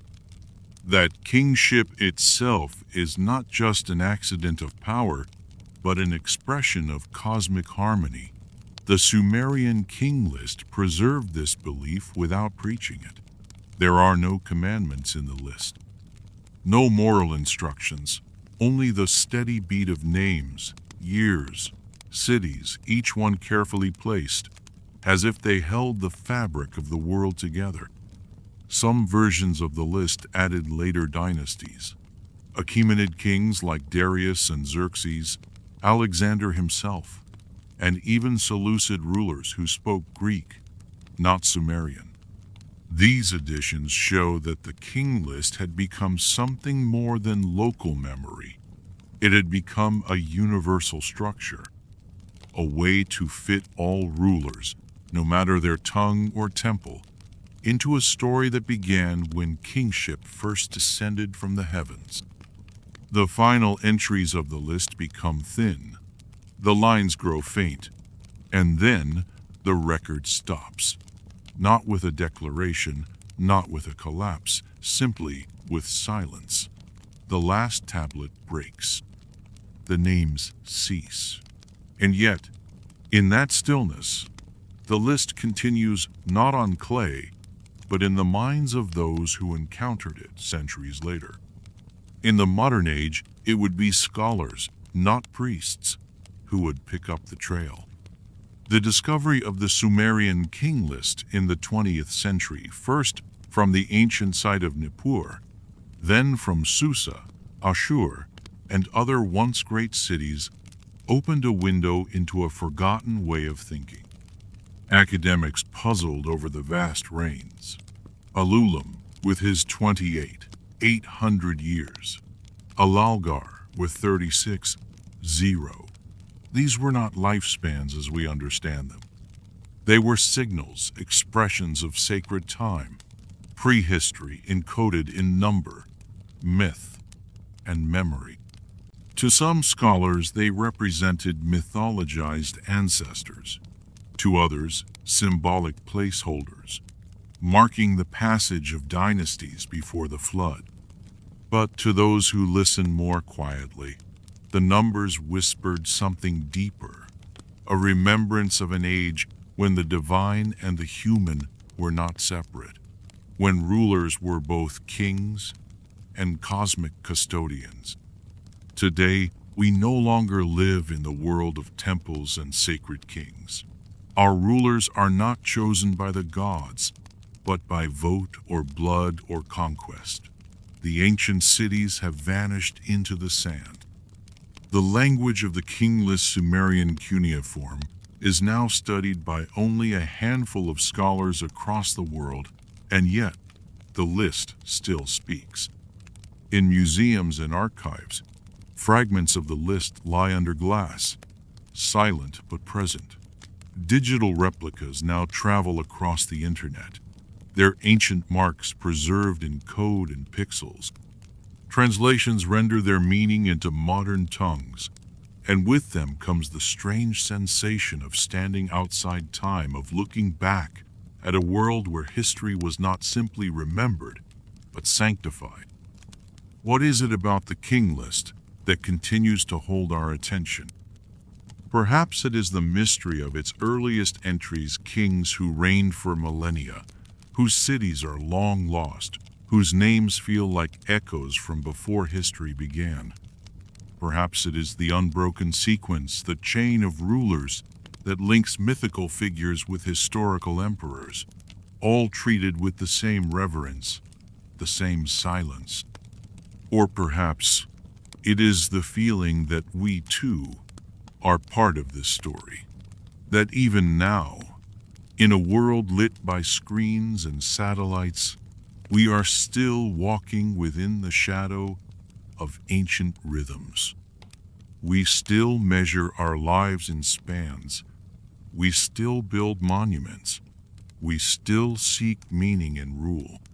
And though we no longer call it kingship from heaven, we still long for a sense that leadership can be sacred, that power can be aligned with truth, that time is more than ticking seconds, that it is a song.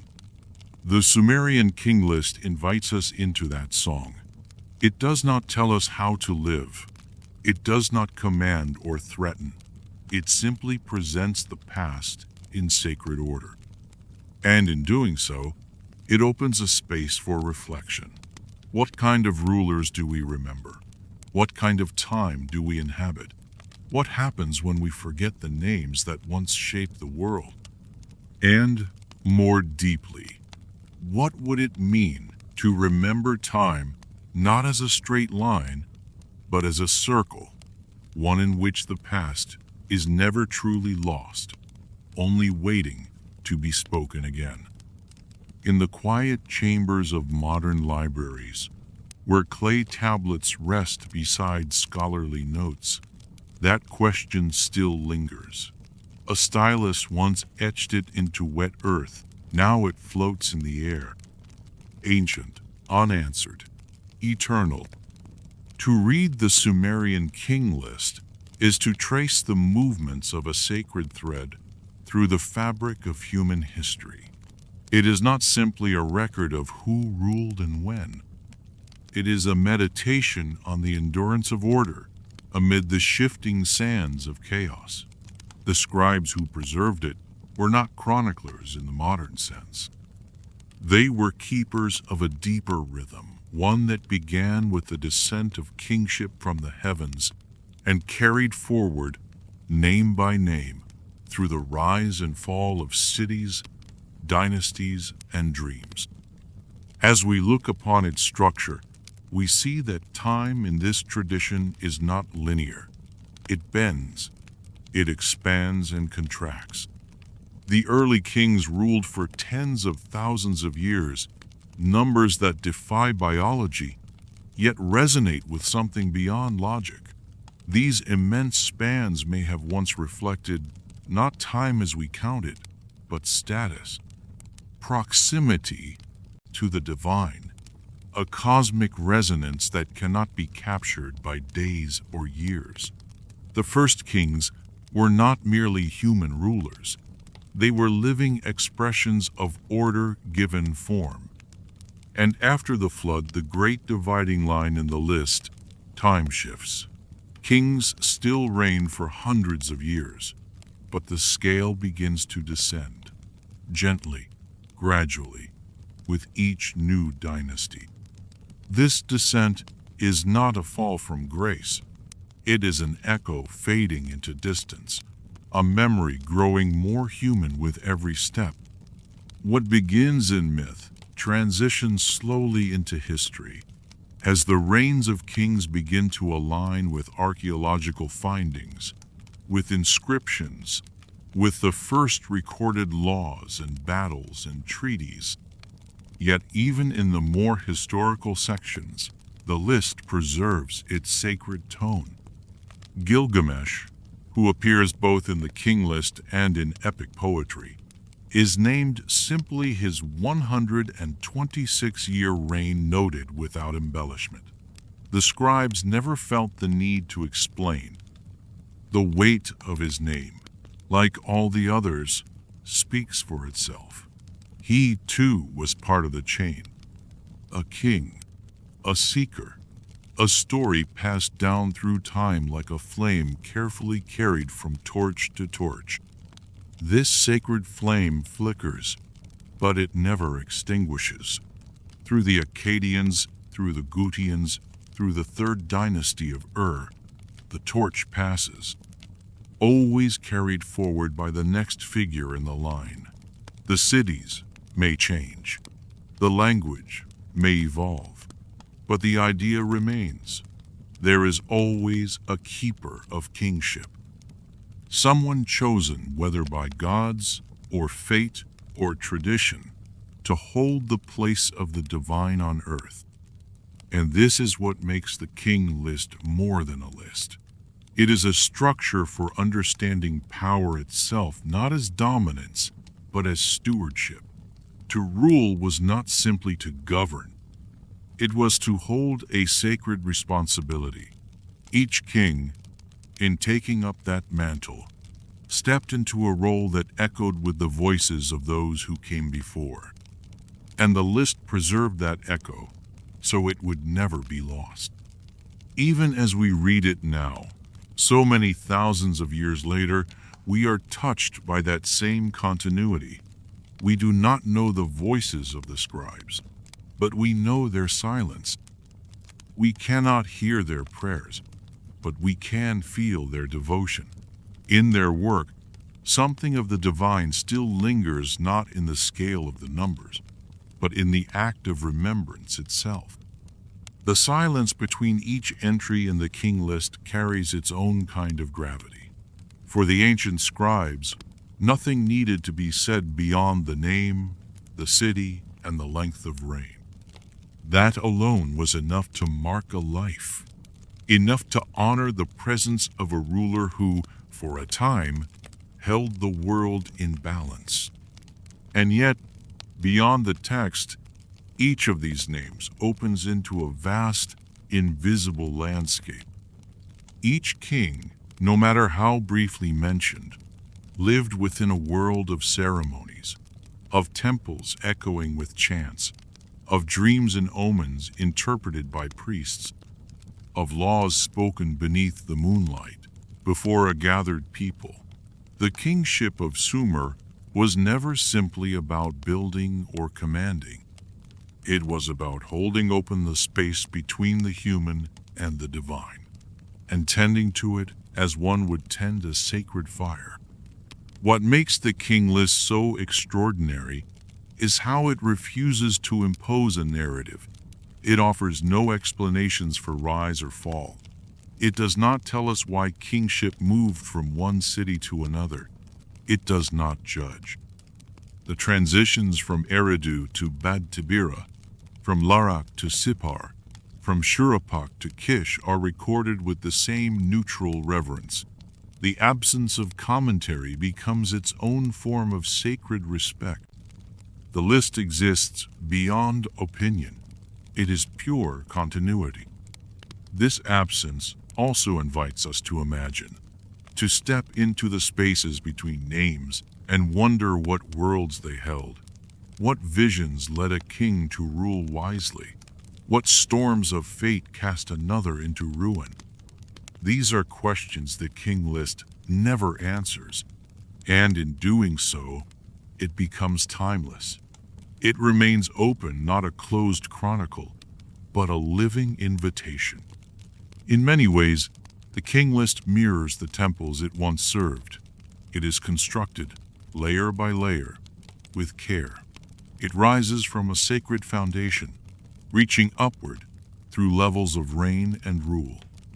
Like a ziggurat, each layer brings one closer to the heavens, not through bricks, but through memory. The foundation is Eridu. The summit is silence. The list also reminds us of the importance of record-keeping in ancient Mesopotamia. To write a name was to give it life beyond the grave. To inscribe a reign into clay was to seal it into the earth's own memory. In a world where stone was scarce and wood decayed, clay was eternal, baked and buried. These tablets have outlived empires, and in doing so, they have made the kings immortal. Even now, as we read them under museum lights or through digital scans, the names carry weight, not because we know the deeds of every king, but because we know they were remembered. The King List tells us that remembrance is power, that memory is sacred, that even the most fleeting life becomes meaningful when it is held within the context of something greater. So we continue to read, to reflect, to remember. The story held within the Sumerian King List is not one of triumph or tragedy. It is one of presence. It is the quiet assurance that each life, each ruler, each temple built and tablet etched was part of something continuous, something ancient and vast. The list doesn't shout. It doesn't argue.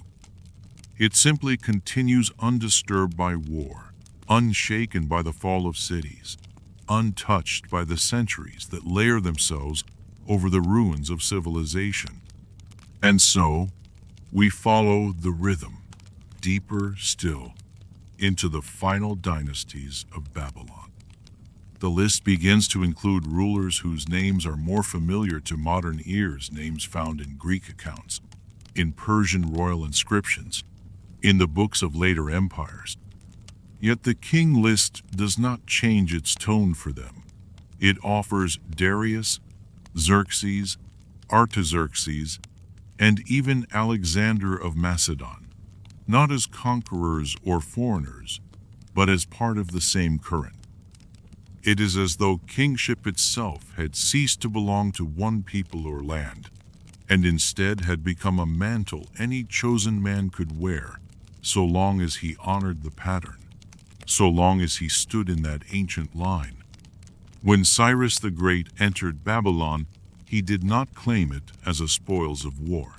He declared himself the rightful king chosen by Marduk, protector of the people, restorer of shrines. In his famous cylinder, he refers to Babylon not as a conquered city, but as an inheritance, a sacred charge. And the King List, true to its purpose, included him without hesitation. The divine thread had not been broken. It had only changed hands. Later, rulers followed this example. Cambyses, Darius, and Xerxes did not abolish the priesthoods of Mesopotamia. They funded them. They kept the temples open, the festivals observed. The idea of kingship from heaven may have faded from active doctrine, but its influence remained embedded in the rituals and architecture, in the very shape of kingship itself.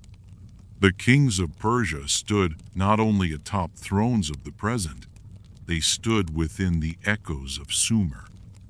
Alexander the Great, too, stepped into that sacred lineage. When he arrived in Babylon, he honored its gods. He ordered the restoration of Etemenanke, the towering ziggurat said to be the dwelling of the heavens. He treated the city not just as a strategic prize, but as a holy place. And though he died within its walls before seeing his vision realized, the scribes recognized him as part of the list.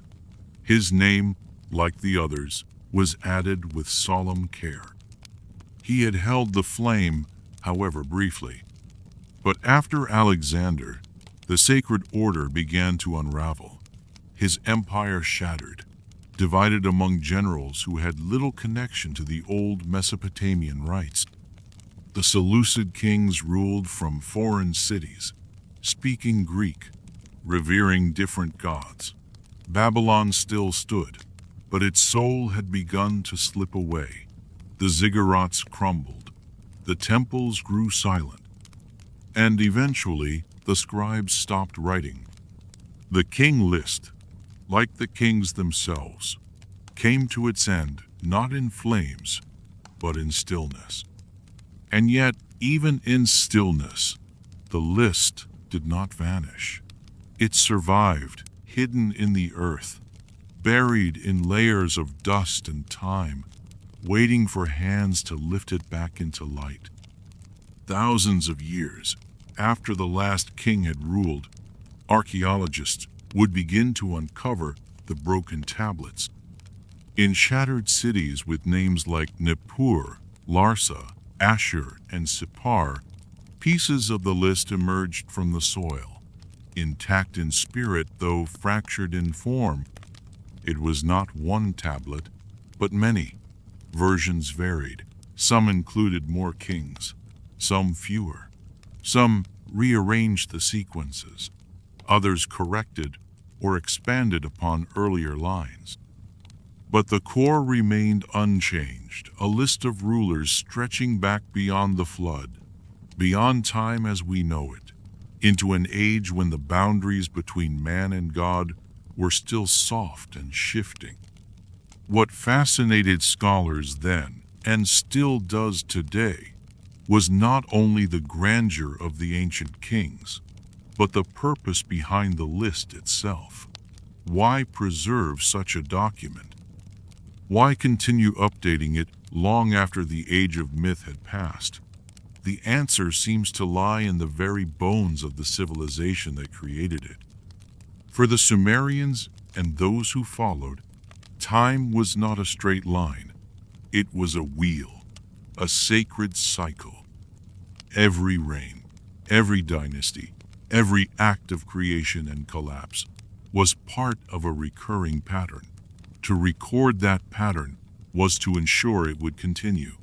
To forget it was to risk the unraveling of the world itself. The King List was not a history book. It was a lifeline. Its presence in so many cities, sometimes in royal archives, other times in temple libraries, shows that it was widely respected, not as propaganda, but as scripture. Its silence on details was not a flaw, but a discipline. The King List was not interested in the noise of politics or the vanity of kings. It honored only what truly mattered: the holding of the sacred office, the span of years, and the return of the crown to heaven when the time had come. In its final lines, wherever the tablet happens to break, there is no conclusion, no summary, no farewell. This, too, feels intentional, as if the list was never meant to end, only to pause, to wait, until another name, another ruler, might rise worthy of inclusion. Even now, when we read it, we are not just looking at a list of the past. We are peering into a structure that was meant to hold the future as well. The next king, the next temple, the next great builder, peacemaker, or visionary. The King List leaves space for them all. And so it waits, patiently, not just beneath the earth, but within us. The rhythm it carried from the first spark of kingship in Eridu to the final breath in Babylon still hums just beneath the surface, ready, perhaps, to be remembered once again. By the time the modern world rediscovered the King List, its silence had lasted longer than any of the reigns it recorded. The Sumerian cities had long crumbled. The gods once honored with sacred meals and golden statues had faded into dust. The ziggurats were buried beneath layers of time and forgotten memory, and yet the list remained. It waited quietly, sealed in clay, guarded by time itself, untouched by the ambitions and collapses of countless empires that had followed.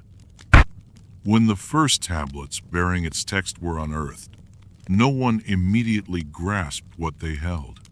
They were pieces of a puzzle written in a language that no living person spoke. But as scholars began to decipher cuneiform, and as knowledge of Sumerian grew, the King List revealed itself slowly, like a lost song returning on the wind. Its patterns emerged, the sequences of cities, the impossible reigns of kings, the stark line marking. Then the flood swept over, followed by the slow reweaving of order. The question that has haunted scholars since is a simple one. Why? Why create such a list? Why preserve it for over 1,000 years, copying it from scribe to scribe, city to city, across dynasties and languages? The answer lies not only in what the list includes, but in how it includes it with silence, with stillness, with sacred neutrality. This was never meant to be a mere historical reference. It was a cosmological document, a spiritual roadmap, a reminder that power, like water, must flow, and that kingship was not born of human will, but descended from heaven. It did not rise from earth. It came down like rain, like a blessing. And when one city fell, another rose not in chaos, but as part of the sacred cycle. The King List honors that cycle without comment, trusting the reader to feel its weight. It is this aspect that resonates even now. In a world often obsessed with progress and linear time, the King List whispers of something older, the spiral of history, the returning of patterns. That which has been will be again. The names may change, but the structure, the sacred dance between time and power continues. It always continues. And so we read it not as a finished tale, but as an open one. We follow the line from Eridu to Babylon, through ages of glory and ages of shadow. We hear the names of those long gone, and we sense that they are still walking beside us, part of the unbroken rhythm. Even now, the final lines remain incomplete in many versions. Some end abruptly, mid-dynasty. Others trail off after including Alexander or Seleucid rulers.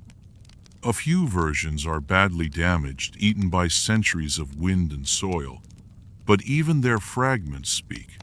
Each broken name is a reminder that the past is not gone. It is simply waiting to be remembered. And when we speak the names again, Alulim, Alalgar, Dumuzid, Gilgamesh, Namu, Hammurabi, we are doing what the scribes once did. We are continuing the list. The deeper one reflects on the King List, the more apparent its inner beauty becomes. It is not only a sequence of names, it is a reflection of how the ancients understood the world. There is a profound humility in the way the list treats time, not as a possession, not as something to control or dominate, but as something to serve. The kings did not make time. They moved within it. They lived and reigned as part of its flow, like reeds in the Tigris, bending with its current. Their power measured not in conquest, but in alignment with the sacred. Each king's reign, recorded down to the year, the month, the day in some versions, was a sacred measure. To keep the list updated was to participate in a divine act. The scribes, in pressing those names into clay, were not merely historians.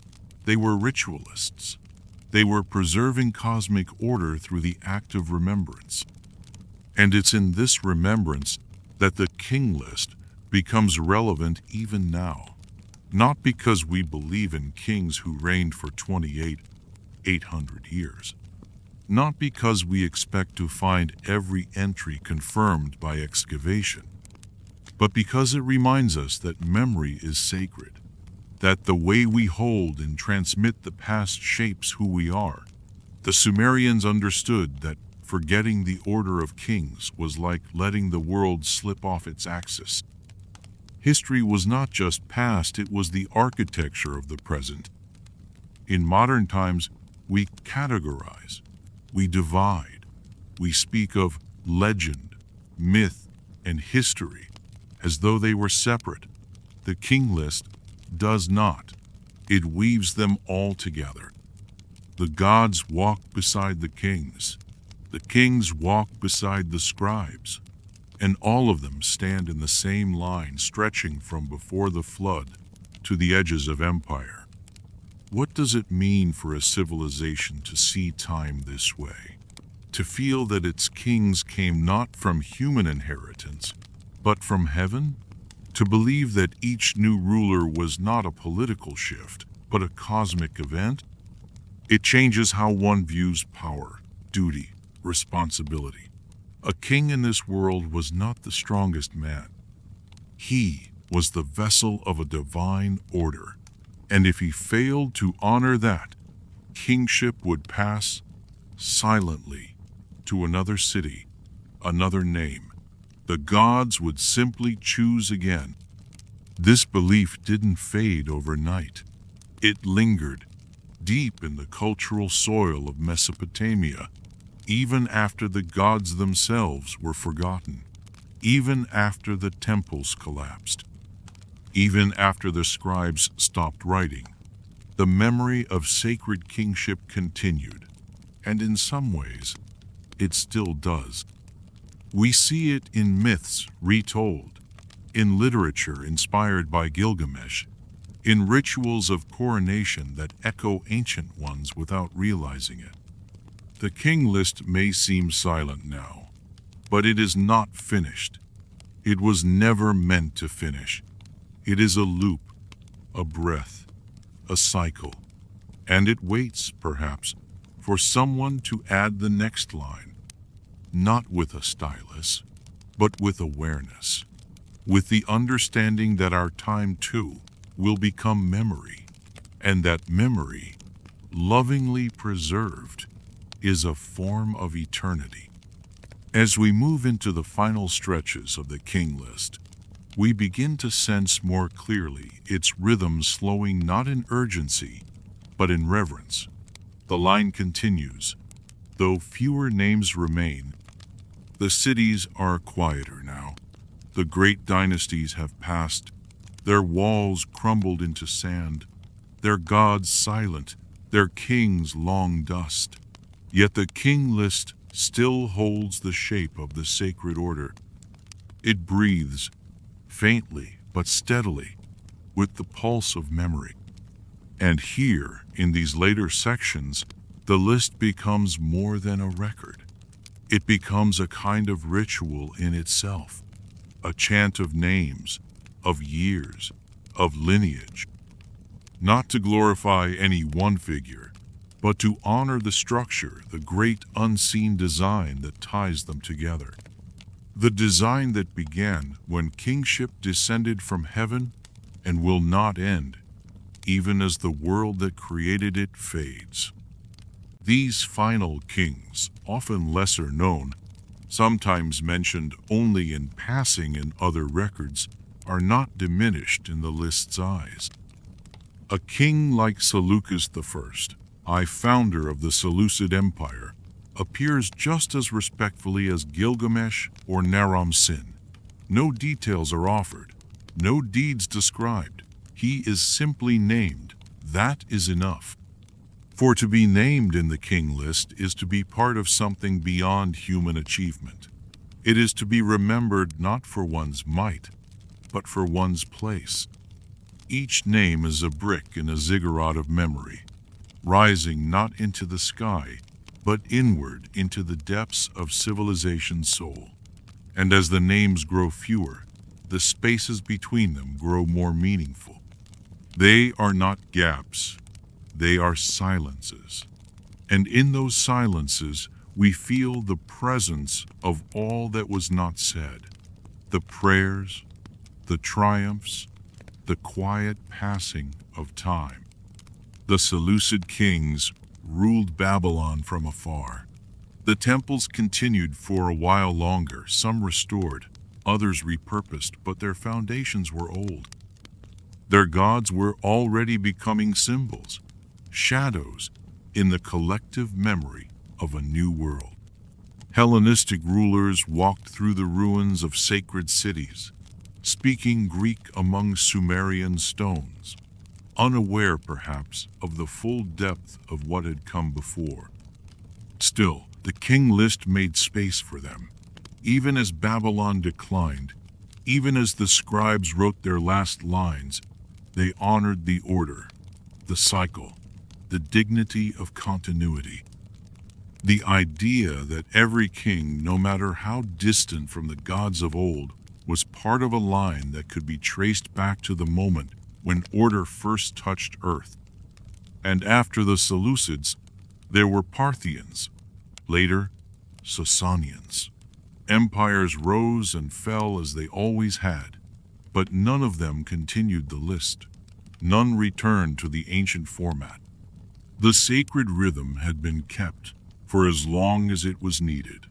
And then, in the quiet of a forgotten archive, it was set down for the last time.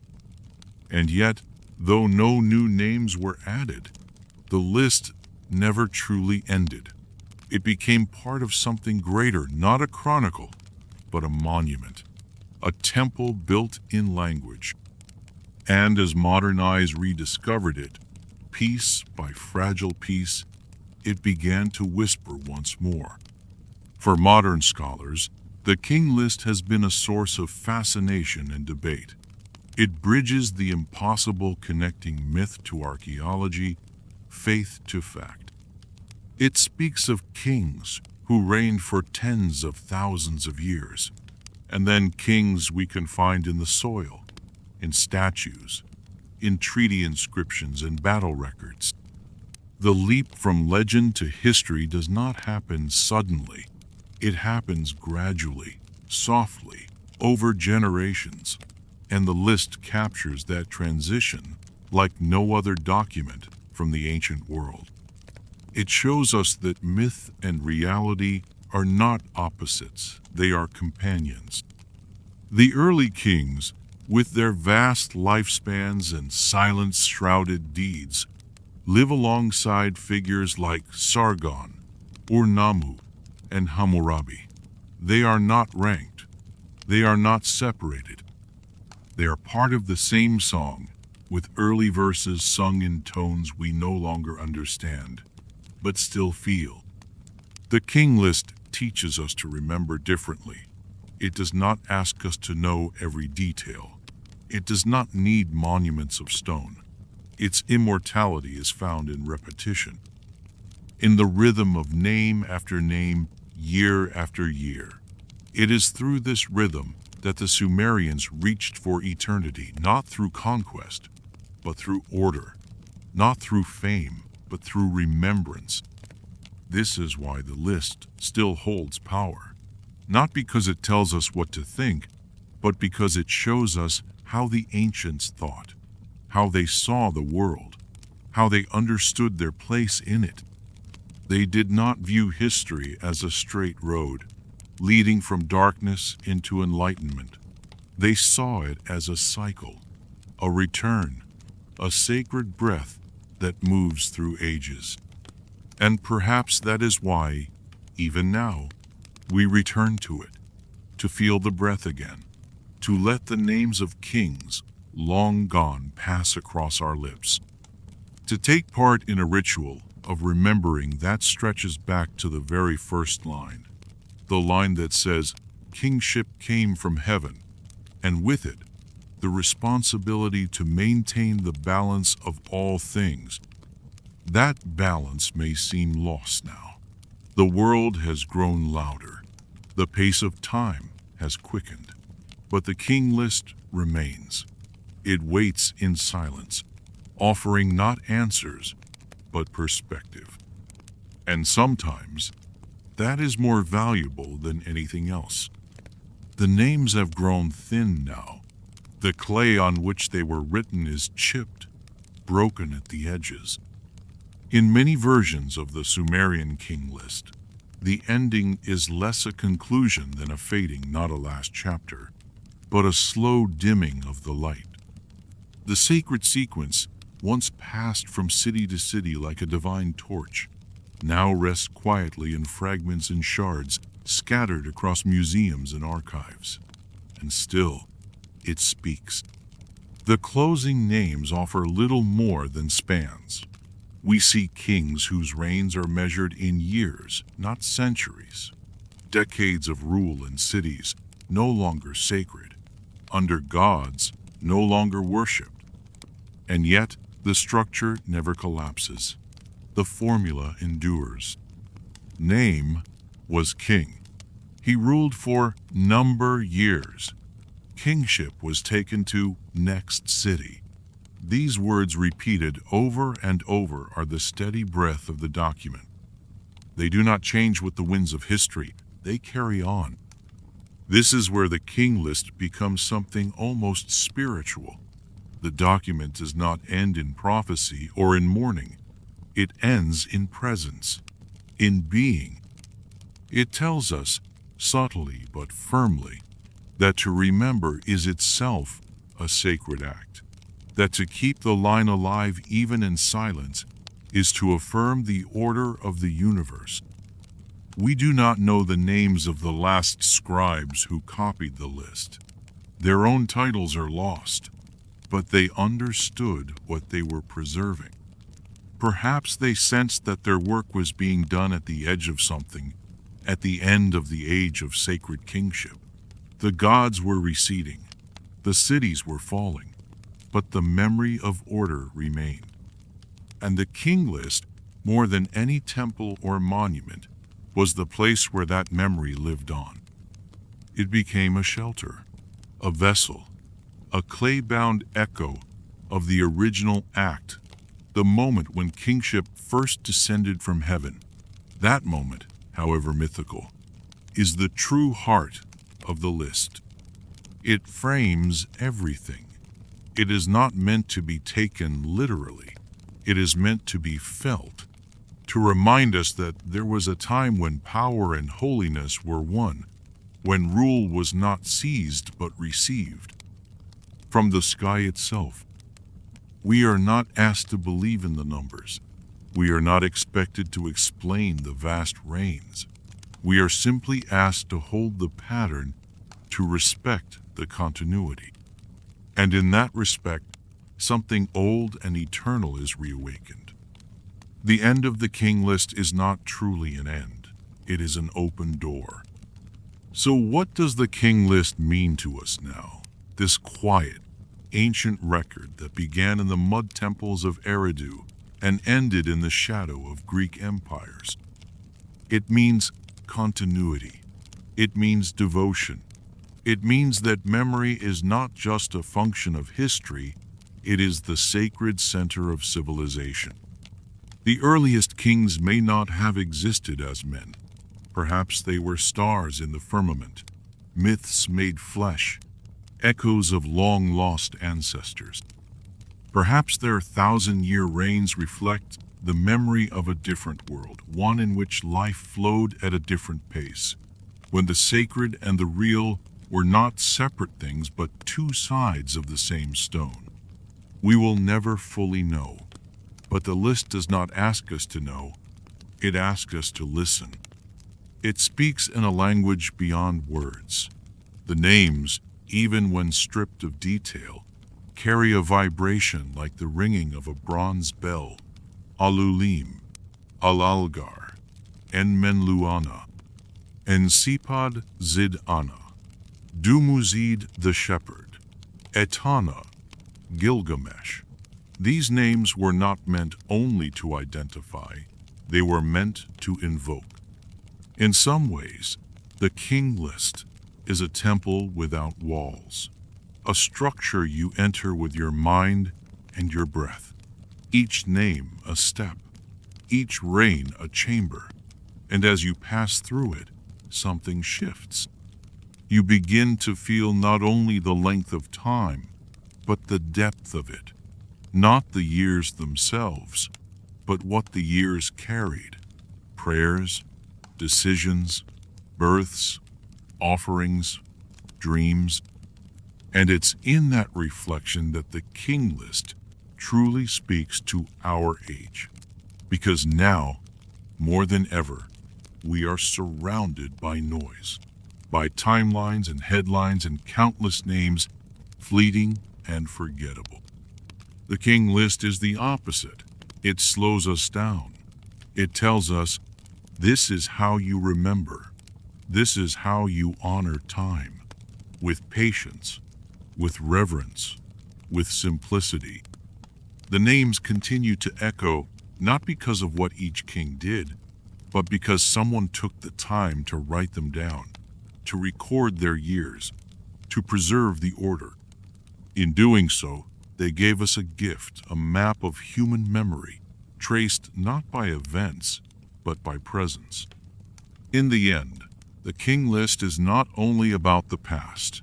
It is a mirror. It asks us, what do we remember? What do we forget? What names will we write into the clay of our own time? And will anyone, thousands of years from now, find them? If they do, will they hear the same silence? Will they feel the same rhythm? Will they, too, sense the sacred thread, that thin, unbroken line connecting the first king to the last and beyond? In these final movements of the King List's long and patient rhythm, we begin to understand that its purpose was never to explain the past, but to preserve the breath of something sacred. The breath of civilization whispered in clay, the memory of kings and cities, not so much for what they accomplished, but for the fact that they existed, ruled, and faded, each one stepping into a role, then stepping away, like waves on an endless sea. To the ancient Sumerians, this was not merely a document. It was a pillar in the temple of meaning. To forget who ruled was to lose one's anchor. To fail to honor the rhythm of succession was to invite disorder not just politically, but cosmically. For them, the world was maintained not only by rituals and offerings, but by memory. And the King List was the structure that held that memory in place. And now, as the list reaches its final turns, we begin to walk among the echoes of its scribes, those who spent lifetimes copying its names, shaping its lines, smoothing its clay. They were not historians in the modern sense. They were keepers of alignment, guardians of sacred sequence. Each mark they made was a continuation of something begun before cities had walls, before time was measured in months.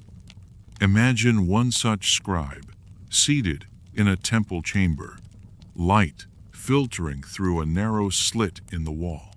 He reads the names aloud as he carves them, voice low, steady. He does not pause to question the years. He does not doubt the reigns. He feels the weight of each name in his hands. Each syllable has been spoken by 100 scribes before him, and if he falters, the line breaks. So he continues, line after line, tablet after tablet, and then he adds one last name. He presses one last numeral into the clay. He smooths the final edge. And the list, for now, is complete. Not ended, not closed, just paused. Because the king list was never meant to conclude. Like the sacred rivers that fed Sumer's first gardens, it was meant to flow. If it stopped, it did so only because the hands that wrote it had no more names to add, or perhaps because the next name had not yet come. And so it became something else, something eternal. Not a finished work, but a waiting one, a stone breath held in time. We stand now near the end of the list, and yet it feels as though we are standing at the beginning of something. That is the paradox of the king list. It is a backward gaze that leads us forward. In its silent cadence, in the line of names carried across millennia, we are invited to reflect on the deep nature of time, of legacy, of sacred continuity. Because this is not only about kings, it is about what we choose to preserve. The king list preserved more than rulers. It preserved the idea that leadership was part of a cosmic design, that governance was not merely human invention, but something bestowed. The Sumerians believed their kings were chosen not by chance, but by heaven itself, a divine authority granted in a ritual older than language. The king list enshrined this belief. And as the world around it changed, as empires shifted, and languages died, the structure of that belief remained. Today, when we look upon the king list, we are not only seeing who ruled ancient Sumer, we are seeing how they thought, how they made sense of the world, how they built not just temples, but timelines that honored the sacred space between the stars and the soil. Their kings were bridges. Their scribes were weavers of that bridge. Even in its imperfections, its contradictions, its gaps, its improbable reigns, the king list tells a truth far greater than accuracy. It tells the truth of reverence. That to remember someone is to give them place. That to record their name is to lift them beyond forgetting. And so, as modern scholars debate the historicity of each ruler, as they analyze the changing formats and regional variants of the tablets, the spirit of the list remains unchanged. It is not concerned with validation. It is concerned with presence. The presence of a king, the presence of a lineage, the presence of the divine rhythm moving through human time. And in that way, we realize the list was never about kings at all. It was about memory, the kind of memory that is lived, sung, whispered from father to son, from priest to student, from clay to paper. It was about the remembering that binds a people to their place and a civilization to its soul. By now, the rhythm of the king list is etched not only in clay, but in us, in the way we've come to listen, to feel, to reflect. It has become more than a list. It has become a meditation, a slow, deliberate procession through the corridors of time, where kings once ruled and temples once echoed with sacred songs. Each line in the list is a corridor, each king a doorway. And now, the final corridors grow narrow. The names that once marched in grand, godlike reigns now come fewer and fainter, not because the kings were lesser, but because the tradition had run its course.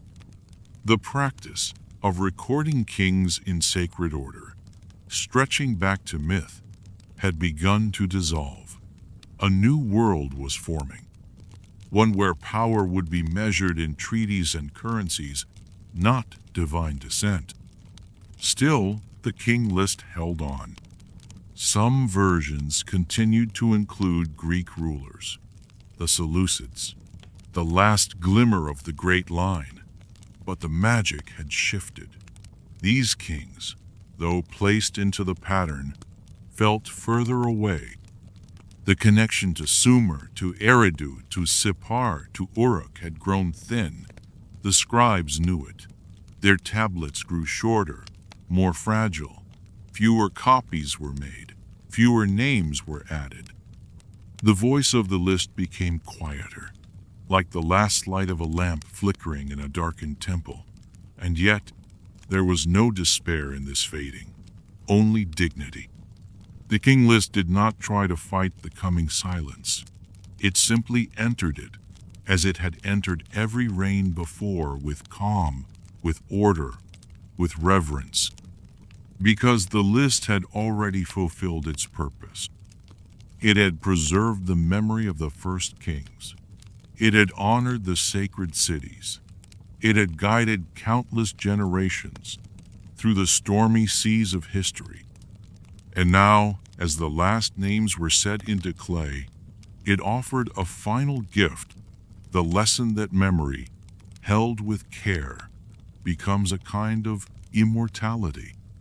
We do not remember most of these kings for what they did. We remember them because they were remembered. Their place in the line was kept. Their time on earth was measured not in glory, but in presence. And that presence carried faithfully from scribe to scribe still lives. This is why the list still matters, because it teaches us how to remember. Now we stand with the last of the scribes, in the final room, before the final tablet, where the sacred names end.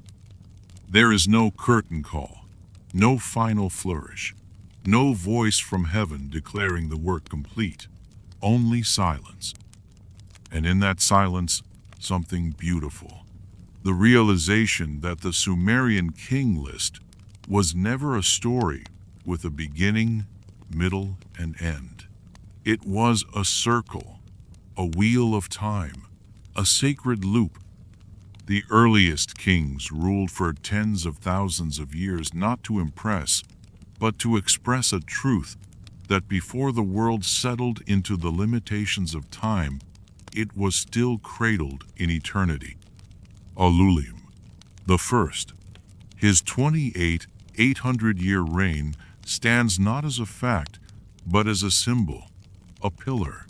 He ruled in Eridu, the city where heaven first kissed the earth.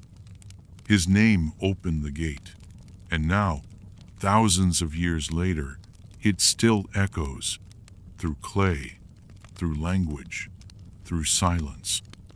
And at the other end, the names grow smaller, the reigns shorter. Yet, the reverence remains.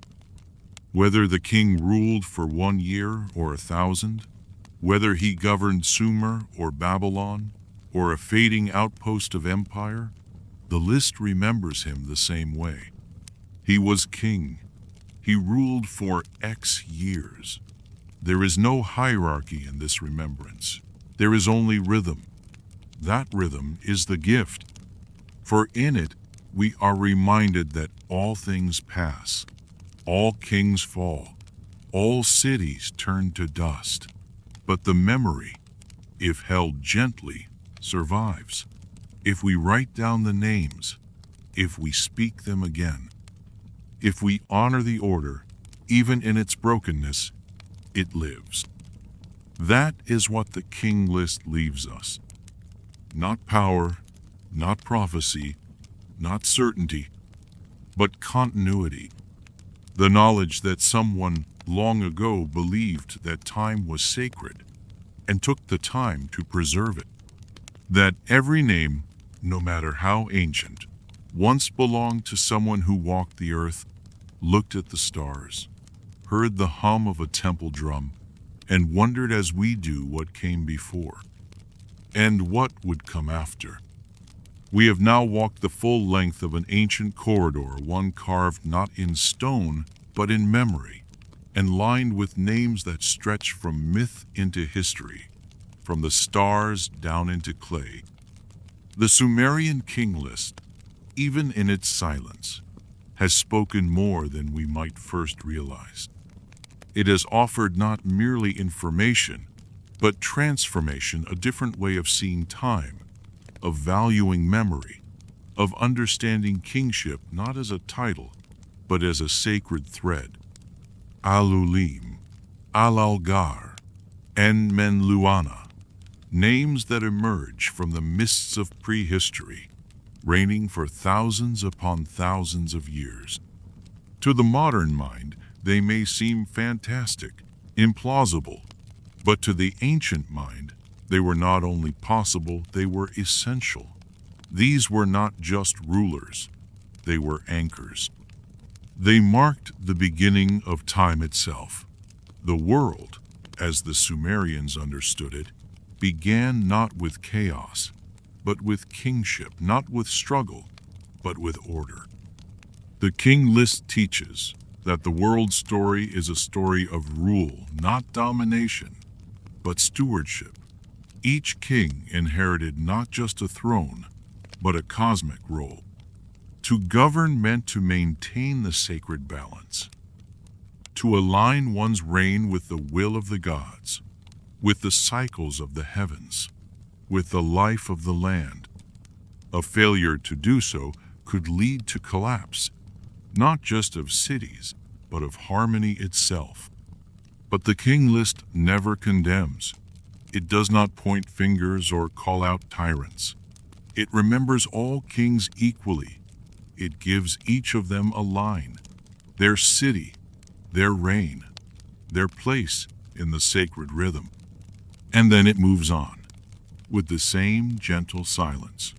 Perhaps that is the greatest lesson of all, that remembrance itself is a form of mercy. That every ruler, no matter how grand or forgotten, is woven into the tapestry of time. As the reigns shorten, we are brought back down to the earth. From kings who ruled for millennia, we descend through centuries, into decades, and finally, into the kind of time we know. The mythical yields to the historical. The list becomes more like a chronicle. The reigns become believable. But even here, the pattern holds. The quiet devotion never breaks. And in that steady pulse, we see how the ancients faced the impermanence of all things. They knew cities would fall. They knew temples would crumble. But if the line of kings was remembered, if the pattern was preserved, then something eternal would survive. The list does not end with prophecy. It does not declare the return of kingship or the rebirth of empires. It simply stops, as if to say, the rest is up to you.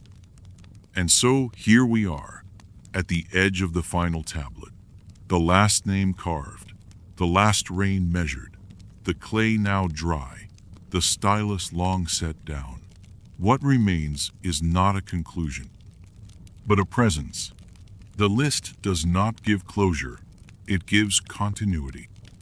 It reminds us that long before the modern world, there were people who believed in remembering, who understood that time is not a straight line, but a sacred flow. That each ruler, no matter how brief his reign, played a role in maintaining balance between heaven and earth. That belief carried them through centuries of drought, flood, invasion, renewal. It carried them through the fall of cities and the rise of empires, through the silence that followed each ending and the breath that began each beginning. And through it all, they kept the list. They copied it, preserved it, believed in it. Because in remembering the names, they remembered who they were. We too now become part of that chain. By reading these names, by listening to this long rhythm, we take our place beside the scribes. We carry the flame. We whisper the names of kings who walked beneath different stars, who knelt before different gods, who dreamed of their reigns lasting forever. And in this whisper, they do. In this remembering, they still reign. The Sumerian King List has no final line, no last king. It ends only when we stop listening. And so long as we remember that time is sacred, that memory is a kind of offering, that silence is not absence, but depth, and the list continues. It continues in every act of remembrance, in every name spoken, in every step we take toward understanding what came before. It is not a monument, it is a breath. And now, it is yours. You have just walked through the breath of the ancient world, a path not paved with stone, but with memory. A line of kings stretching from the mists of myth to the edge of history. Their names are not just history. They are prayers. They are the rhythm of time remembered. And though their temples have crumbled, though their cities are silent, they are not forgotten, because you have remembered them. The Sumerian King List has no ending, only a silence, waiting to be filled again. Thank you for listening. Sleep well, and carry their names with you into your dreams.